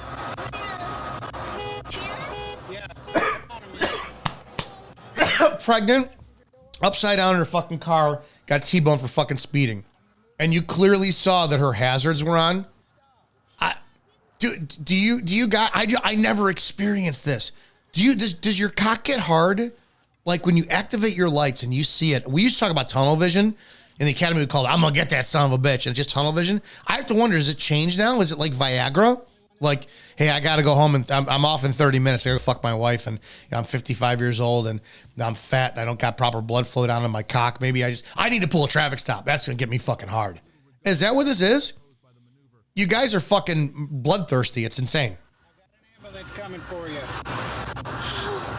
You need help? Hey, Sheila. Come on, can you come out? Can you come out there? I'm sorry. Didn't mean to pit maneuver you, but we do things how we do down things here. It was, oh my God, insane. As far as it would go, because it was you could hit like star 67 and block the car. What's his number? Harper later sued Dunn and the Arkansas State Police, resulting in an undisclosed settlement. The incident, captured on dashcam video, ignited. Why? Why is it only a settlement? I don't understand. If was she a fleeing felon? Did she just fucking shoot 20 people in a grocery store? And you've got the plate? Now, I've been involved in a couple pursuits, and the biggest one ever was New Year's Eve 2015 going into 2016. A guy in Waukegan, Illinois shoots his wife or girlfriend in the fucking head dead in a bar. Typically, when you get involved with pursuits, you really want to be calm on the radio. Because if your sergeant or commander hears any type of hype up in your voice, it's going to be terminate. You're not going to be allowed to pursue. Every single pursuit I've ever gotten into, I've gotten that terminate call right when the car stops. So I was able to successfully take every driver into custody. So this guy shoots his wife in the head, and it's kind of like a county-wide bolo now. Be on the lookout. And we hear Mike Barr. I think he's a commander still with Round Lake Beach. This had to be 2 a.m. now. So it's like 2 a.m, whatever. We hear Mike Barr key up, and he's over on like Fairfield Road, south of Rollins, and he's like, CENTCOM, I got that car from Waukegan. And fucking Mike lights it up. Car goes down Fairfield. I think it went down Long Lake or whatever, but it wound up going down Main Street in my town. And I see the car flying by, Barr flying by, and then fucking Hernandez flying by from Round Lake. So then I activate my lights and I go in it. And we hear CENTCOM call up going, per Waukegan, pursue. So I'm the third car in the fucking pursuit. Call my commander on the next cell. He goes, yes, pursue, go ahead. Put it down, and I focus. We get all the way to Waukegan, it was probably about a 15-minute, because we were driving that fucking fast, a 15-minute, maybe 20-minute pursuit. And every entrance way that they had onto, I think it was like 294 time, was blocked off by ISP. I mean, I'm getting fucking chills just thinking about it. It was black, pitch black at night. You had so many fucking cop cars out there. We pull up in downtown Waukegan because he went back to the bar, and I pull up and I get out of my squad and I look. I'm not kidding. It had to be 100+ squad cars behind me. If you remember the Dark Knight scene, The Dark Knight Rises, where all the CPD or Gotham PD cars corner Batman, and it's like the whole fucking street. It was red and blue everywhere. The entire night sky was lit up like that. Every building was. We took him into custody. It was kind of cool. Big props to, I think he's a commander now, Tran, with Waukegan. Fucking first class act tactical officer. Led the stick that we went up to go to the car to take him in custody. And that was it. I mean, it is what it is. That's what you pursue for. That's what a pit maneuver for. That would be what mobile spike technologies, go Google them, mobile spike would be used for. Not this shit. Fucking traffic that does this. I wasn't hard driving. I was fucking focused and like zoop. Wanted to make sure I didn't rear end Hernandez on the way there because she was right in front of me. We all went silent. It's the first car in the pursuit. I don't know if tactics have changed. You got the car, the main squad behind it, and then the car behind that squad car behind that squad car takes over comm and then gives all the updates. We're turning left on this street, going south on that way, and everybody else shuts the fuck up. So it was every contact possible based on our frequency, and then ISPERN, because we all switched over to ISPERN, and you had probably 100 squads plus listening. The whole state was listening at that point. So this is what you do? Whatever. Let's continue. Do you mind calling? You could hit like star 67 and it'll block the call. What's his number? Harper later sued Dunn and the Arkansas State Police, resulting in an undisclosed settlement. The incident, captured on dashcam video, ignited widespread controversy over police conduct during traffic stops and underscored the need for more careful handling of such situations, particularly when vulnerable individuals, such as pregnant women, are involved. Now watch how officers mistreated a group of teenagers just on the basis of one call. The incident occurred when officers responded to an unknown complaint about a group of teenagers. Without any evidence, they began attacking the teens, sparking outrage on the internet and fueling widespread criticism of police brutality. Now, again, I don't know what was before this. I don't know. Was it teens fighting, shooting? I can't say if it. I'm not going to go. The traffic one was different. If it was speeding, excuse me. He was just speeding, and that was his only probable cause for the stop. The fuck are you doing a pit maneuver for? You got a driver's license. You can't identify the driver because it's late at night. You can't see through the cars, but you can damn well run the plate, find out where it comes back to. I mean, even with the fact of a vehicle, a stolen vehicle, it's a property crime. It's a property crime. What are we doing pit maneuvers for this shit? Hey, don't move. Don't move. Don't move. Hey, just calm down. It's cool. It's cool. Listen, just calm down. Just calm down. Calm down, you guys. Listen, what is this? I don't know. They pulled up over there. I know, we just saw that. Hey. Listen, it's okay. Hey, don't do that. Don't do that. Don't do that. Hey, don't do that. Yeah, don't do that. Don't do that, bro. Hey, y'all get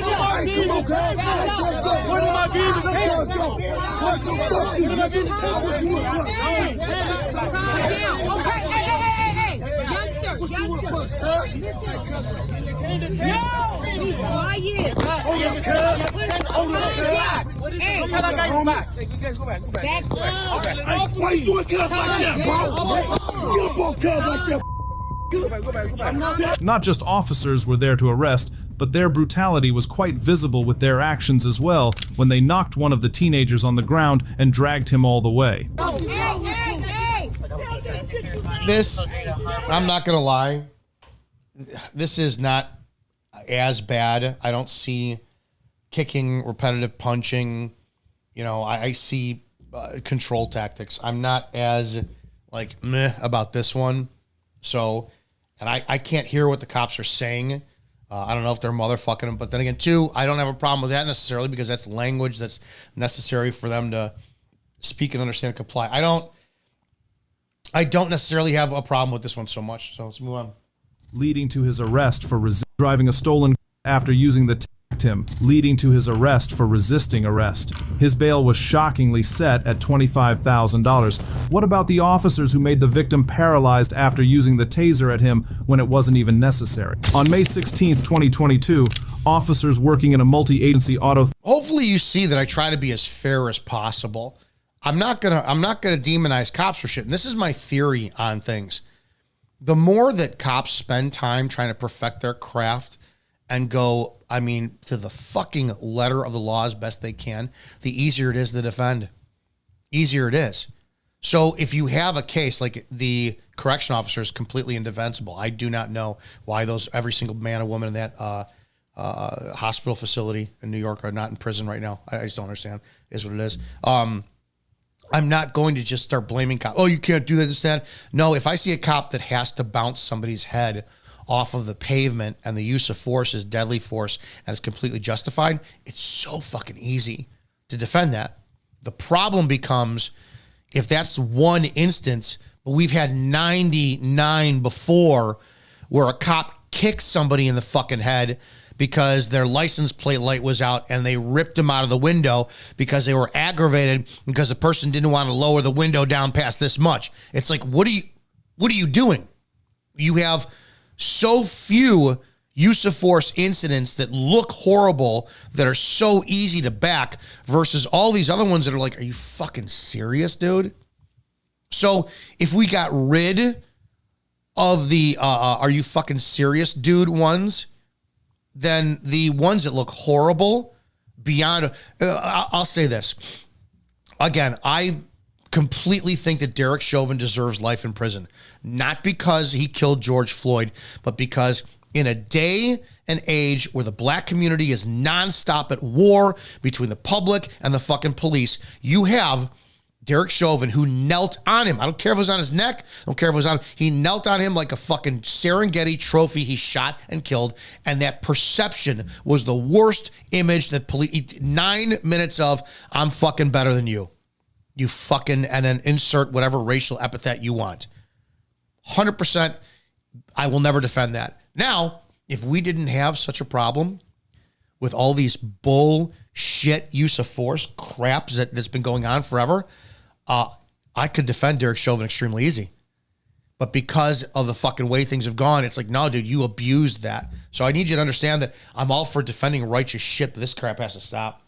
Theft task force used a vehicle tracker to find Root driving a stolen car to a come-and-go gas station on Airport Road, according to police records. When the officers approached Root, he fled. Please, canine, stop! Please, canine, stop! You're gonna get bit! You're gonna get bit! Get on the ground!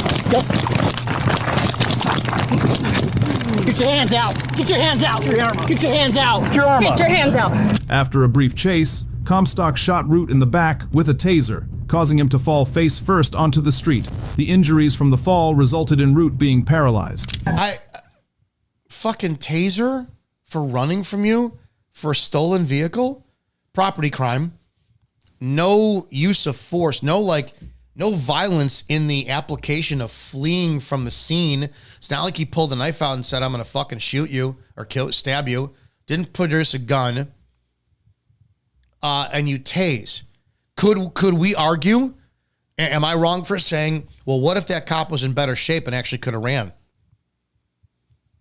But no, here's what we allow. We don't have a fitness standard for police. Many, many, many departments have it so that if you make a fitness standard, that the unions can come by and say, no, this is unacceptable. It goes against the union policy. And I remember a chief of police, I think it was in Oklahoma, that actually the staff voted him out on no confidence because he lost the job because he wanted to implement a department policy for fitness mandate. No, we can't have that. That's against our union bylaws. So what if our cops were in better shape and they could run this guy down? I'm like, okay, you stole the car. I'm going to identify you. Great. You're going to run. What's the violence that he's using? Is he threatening to go into a crowd of people and shoot one of them? So what'd you use a fucking taser for? Because he's getting away from me. Get away from me. He's okay. K98, can you get medical started? Don't move. All right, can you put me over here? We will. Give us 1 second. You got probes in your back, so we can't flip you all the way on your back, okay? Okay. I'm gonna flip you on your left side. Don't try and pull away, okay? All right, on your left side. 1, 2, 3. I just want to look at your head, okay? Let's set him up on the curb. Yeah. Let's get him upright. Okay. I want to look at your head because I know we just fucked up. There you go. My head's wide open. I know. Watch. Can you get your leg out from under you? No. I got him. Oh my God. And I was like, oh, this is Did you fall? No, I tased him. Oh, let's laugh. I was worried he was gonna. Transmissions came in weird because they were back there. They're like, what? I'm like, Well, as we walk up to the door, he saw us and started running towards me. Okay. Then he ran this way, and they tried to tase him back there. Okay. And then I'm yelling, please, Kanan, you're gonna get bit. And then I didn't want him to get hit by traffic. We're good. Wait, there it is. I tased him because I didn't want him to get hit in traffic. Holy shit, I told you. Law enforcement is creative writing. Creative writing. Fucking, it's ridiculous. Jacob Root sued Colorado Springs police officer Robert Comstock for $100 million, claiming that Comstock violated use of force policies by paralyzing him with a taser during a foot chase.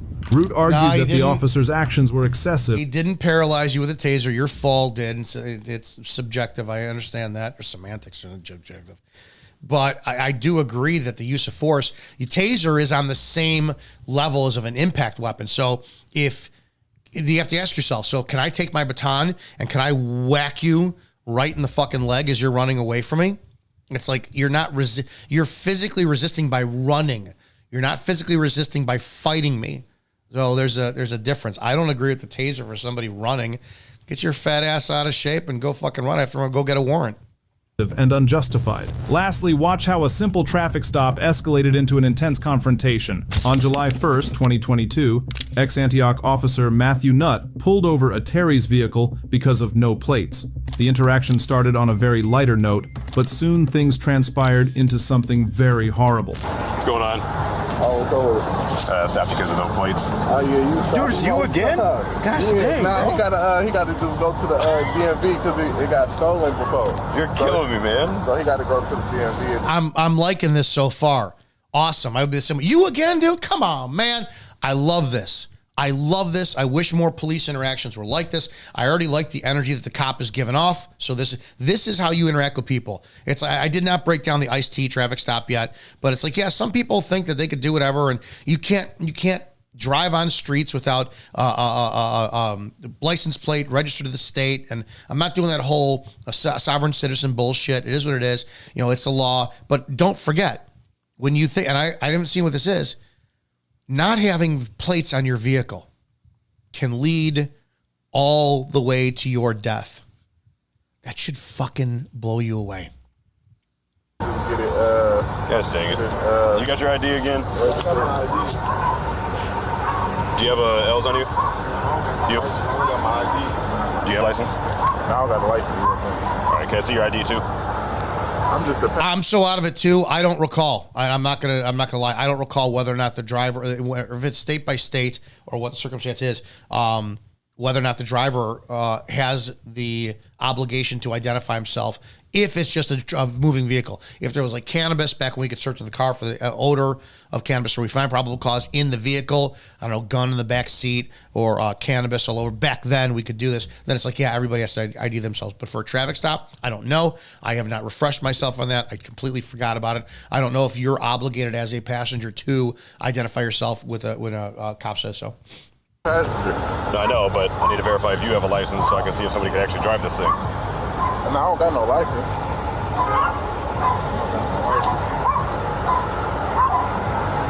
I just got an ID. Both your hands on the back of your head, please. And then step out and face away from me. Soon the officer returned after running Terry's ID on the system, and then came back to apprehend Terry without telling him the reason, which made Terry concerned regarding what was happening. What's up, man? Hands on top of your head. What's going on, though? Hands on top of your head. Spread your feet. Remember, they said about 75% of all resisting arrest charges resisting arrest incidents come when that first click of the handcuff is secure. Hang on. You're just with the team.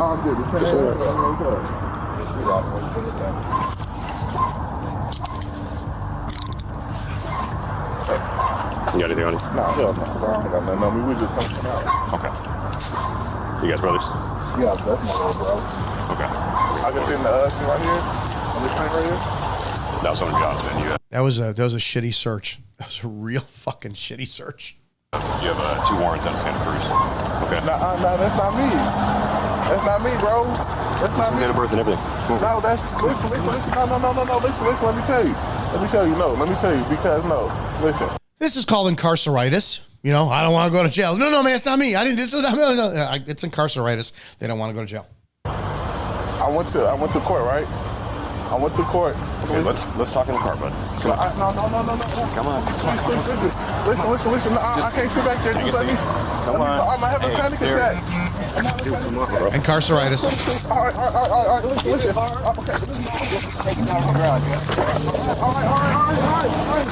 right, listen, I'm having a panic attack. No, come on. Stop. No, I'm having a panic attack. I'm having a panic attack. Terry started having a panic attack, therefore he requested the officer to go easy on him, but rather than listening to his request, they made it more difficult for him. Now, if this is a righteous arrest, I'm sorry. You're in custody. You can, and I've got a couple different ways of thinking about this now as an older person. And like I said, I am just damn good at selling. So it was awesome to talk somebody into handcuffs and keep them from resisting. And the same point about it too is I had a command presence where you didn't want to fuck around and resist because it wasn't going to end well. So as it just was a matter of I either talked to you and sold you, or hey, you don't want to do this, and you didn't, and it was done. Right? There was no resisting. You know, it's how it was. I don't understand how you can, and this is where the public's going to have to come with this.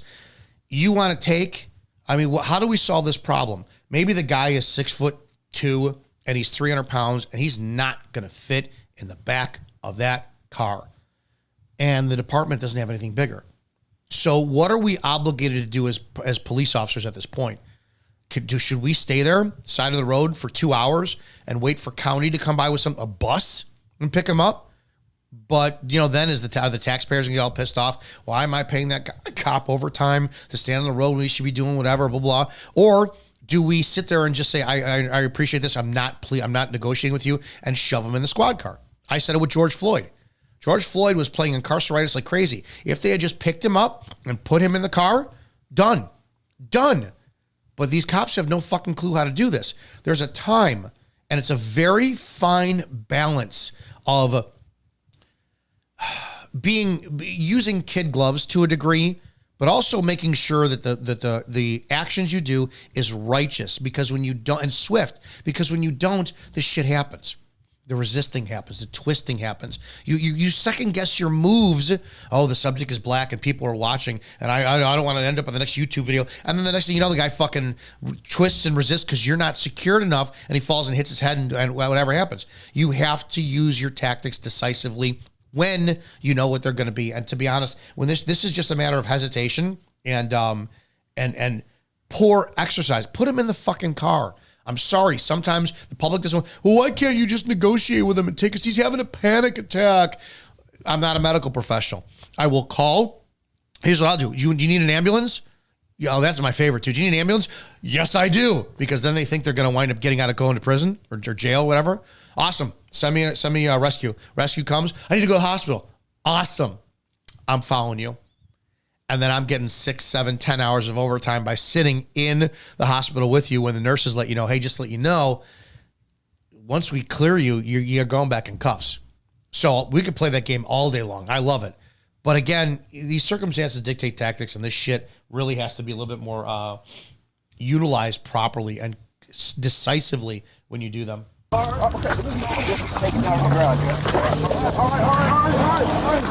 right, listen, I'm having a panic attack. No, stop. No, I'm having a panic attack. I'm having a panic attack. BZ Watchdog, if you know what that is, can you call 708-982-0974, 708-982-0974? I'm curious if you have the answer for the driver's license, because I don't recall. All right. Stop resisting. I'm not resisting. All right, I'm going to get in the car. All right, bro, I'm going to get in the car. I'm going to get in the car. Just let me up. I'm going to get in the car, please. I'm going to have a panic attack. I'm going to have a panic attack. No, I'll be having panic attacks, bro. You need to relax. You're creating this. Stand up and get in the f***ing car. Okay, all right. I'm going to bring you down again. All right, okay. The way I took you down now, I will take you down again. All right. And harder. All right. Stand up. All right. Get in the f***ing car. All right. Is it unlocked? All right. Sit up. Stand up. What you want to tighten the cuffs? Please. All right, can you take a listen? Sit down. Sit down, bro. Can you take PT? Get in the car. Sit down, or you're going on your face. Do you understand me? Okay. Sit down. All right.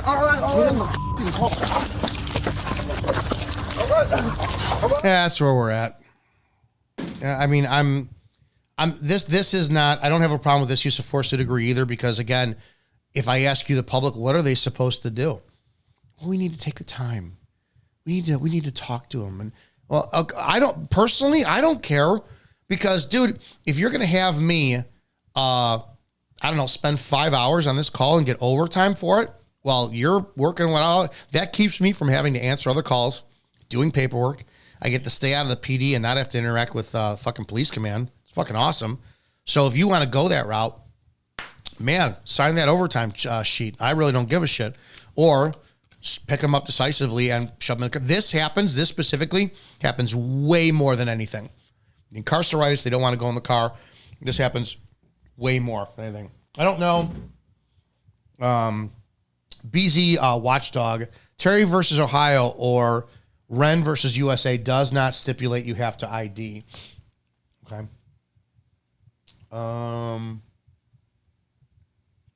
Okay.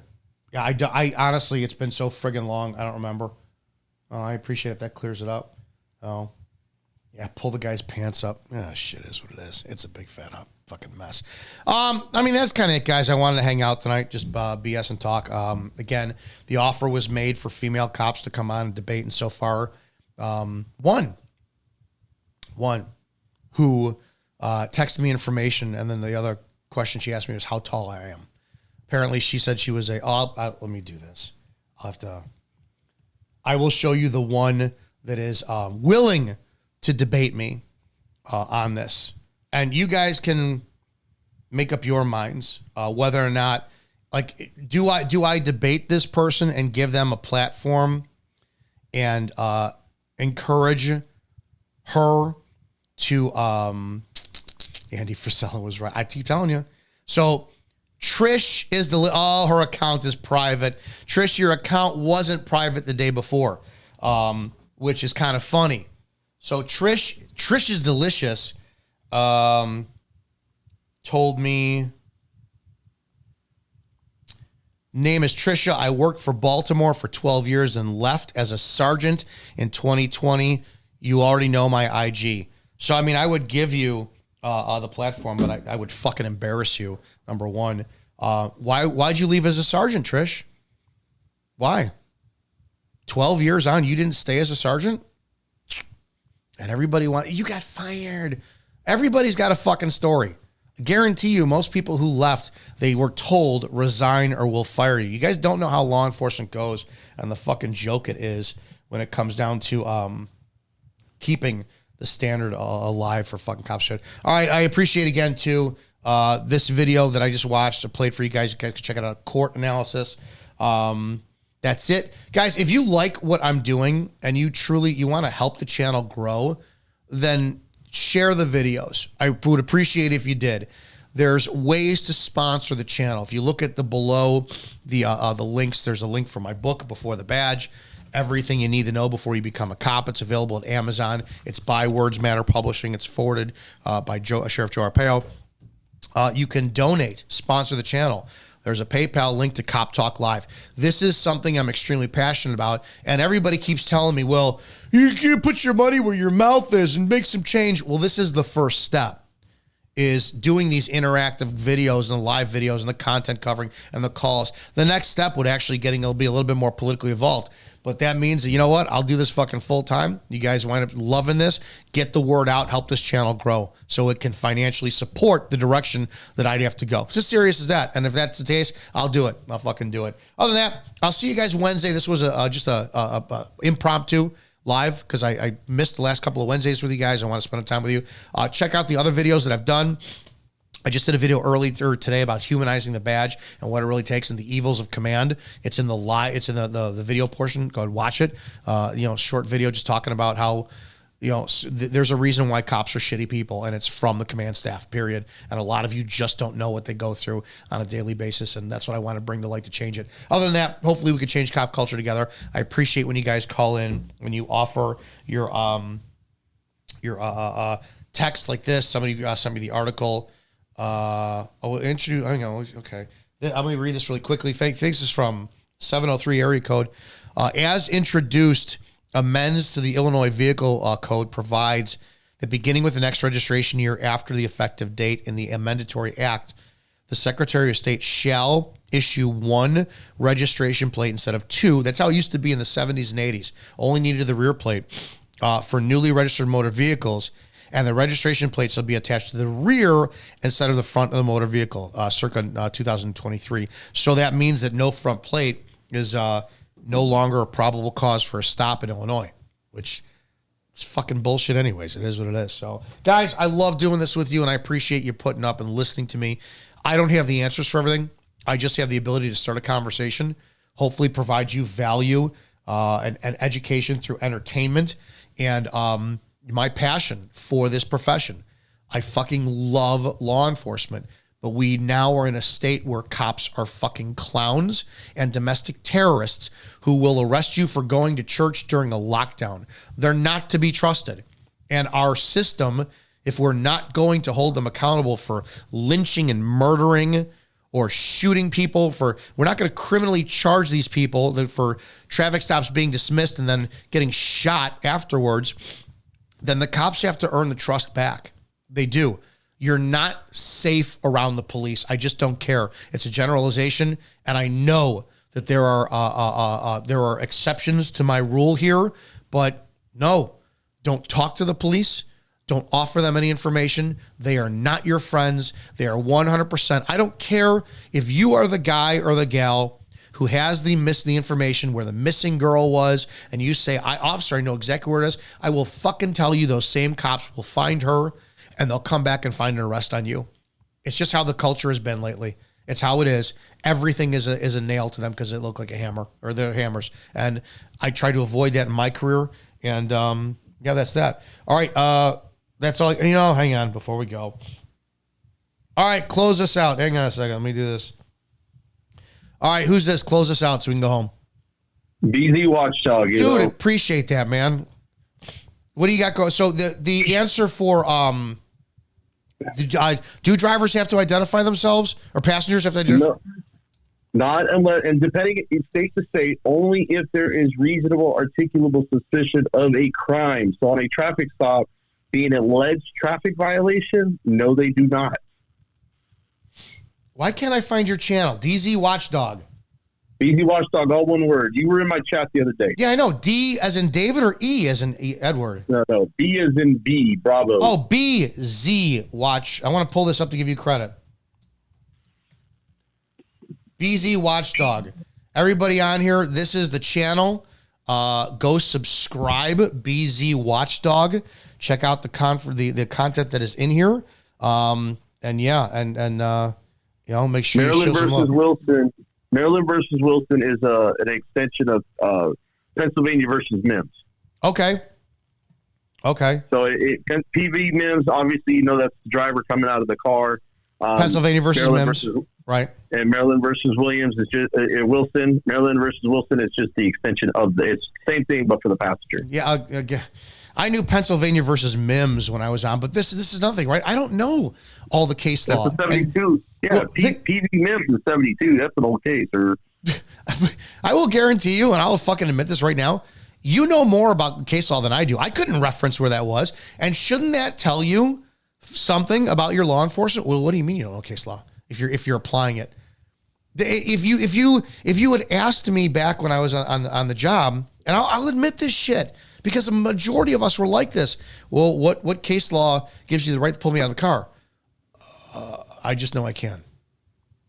I just know that policing has changed the last 15 years, because I'm somebody who got into the academy and didn't decide to pursue law enforcement. I went a different route, and I was a straight bootlicker until I was wrongfully arrested and had drugs found in my vehicle. So I'm good. I'm for good cops if I can find them. Wait, I gotta ask. Were you anything like an explorer, or did you ever have did you ever have like any blue line stuff on your car at all?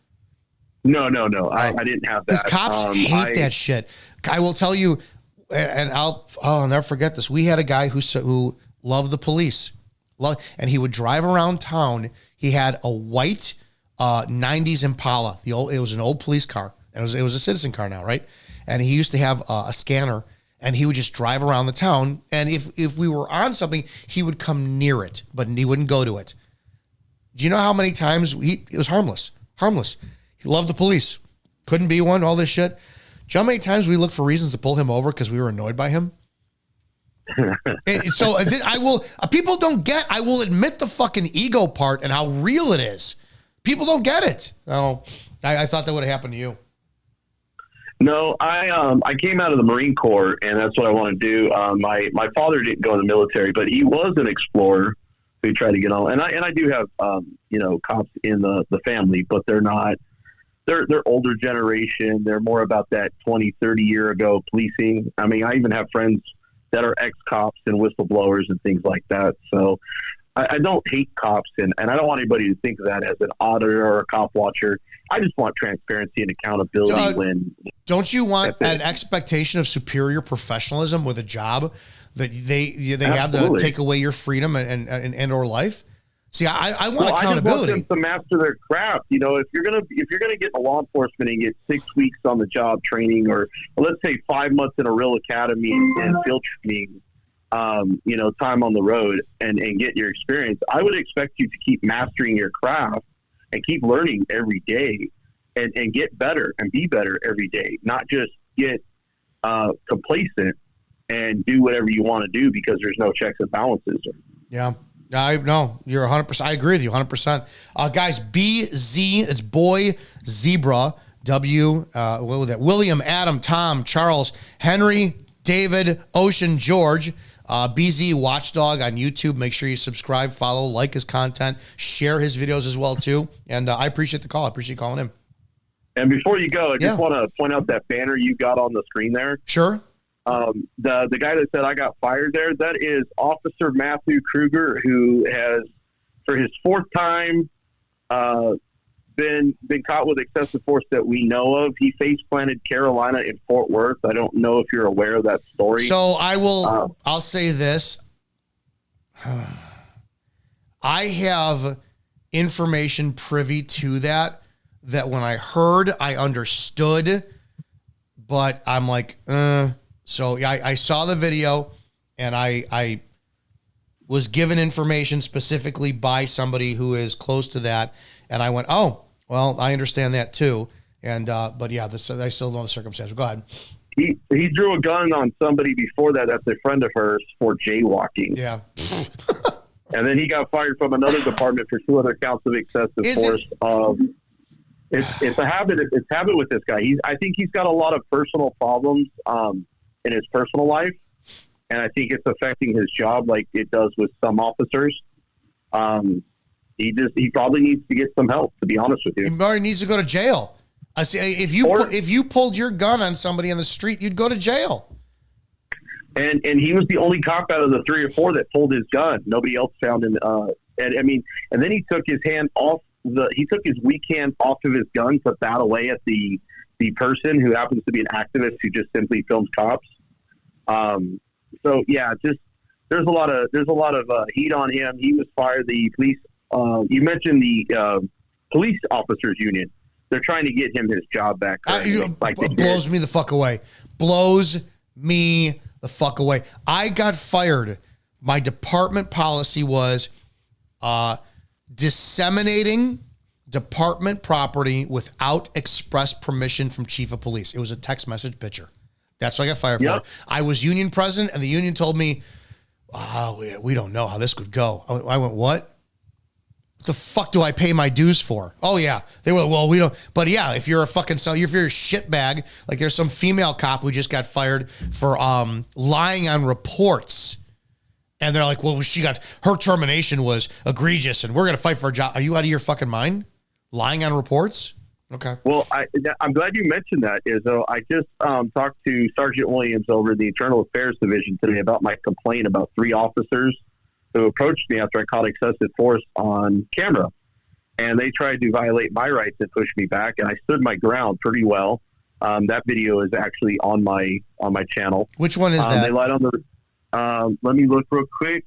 I literally filed the report, and because I caught the guy lying on the police report, it's actually being sent, only untruthfulness pretty much, or serious misconduct goes to the chief of police. I was just instructed today that this complaint is going all the way to the chief's lap. So this guy may get an indefinite suspension or terminated, or possibly a 10-plus day suspension without pay. If you scroll down to cameras and gloves, got it. That is the video of the complaint. It's a 2-page complaint. I went to the point, and you said you got fired for violating a policy. Now, I want to let you know, I love general orders and policies because I like to do internal affairs job for them. So when I fill out my complaint, I actually let them know what policy they violate and put that code on my complaint form. And so far, almost every single complaint has been founded when I submit it. They don't like me down there at Fort Worth PD. I don't blame you. It is what it is. Guys, check this channel out, or check this video out. Cops retaliate and falsify a police report by BZ Watchdog. If you go to his channel and you click on videos like I did and scroll down 1, 2, 3, 4, 5. It's the first video in the 5th row. And it's cameras and gloves. And you got it right there. I appreciate everything, Izzo. Absolutely, man. I appreciate the support. So thanks for calling in. Appreciate it, buddy. Have a good night. Be safe. You too. Guys, that's it. Enjoy the night. Thanks for hanging out with me for a little bit. Again, I want to change cop culture and going to be ruffling some serious fucking feathers in the process, and it is what it is. So hope you share the channel, share the videos, support the channel, buy your copy of the book Before the Badge, everything you need to know before you become a cop. And I'll see you guys Wednesday live at 9 p.m. Eastern. Take your calls. You guys got something to say? 708-982-0974, or leave a voicemail, voice note, text message, or call in, and that's it. We'll have a good show.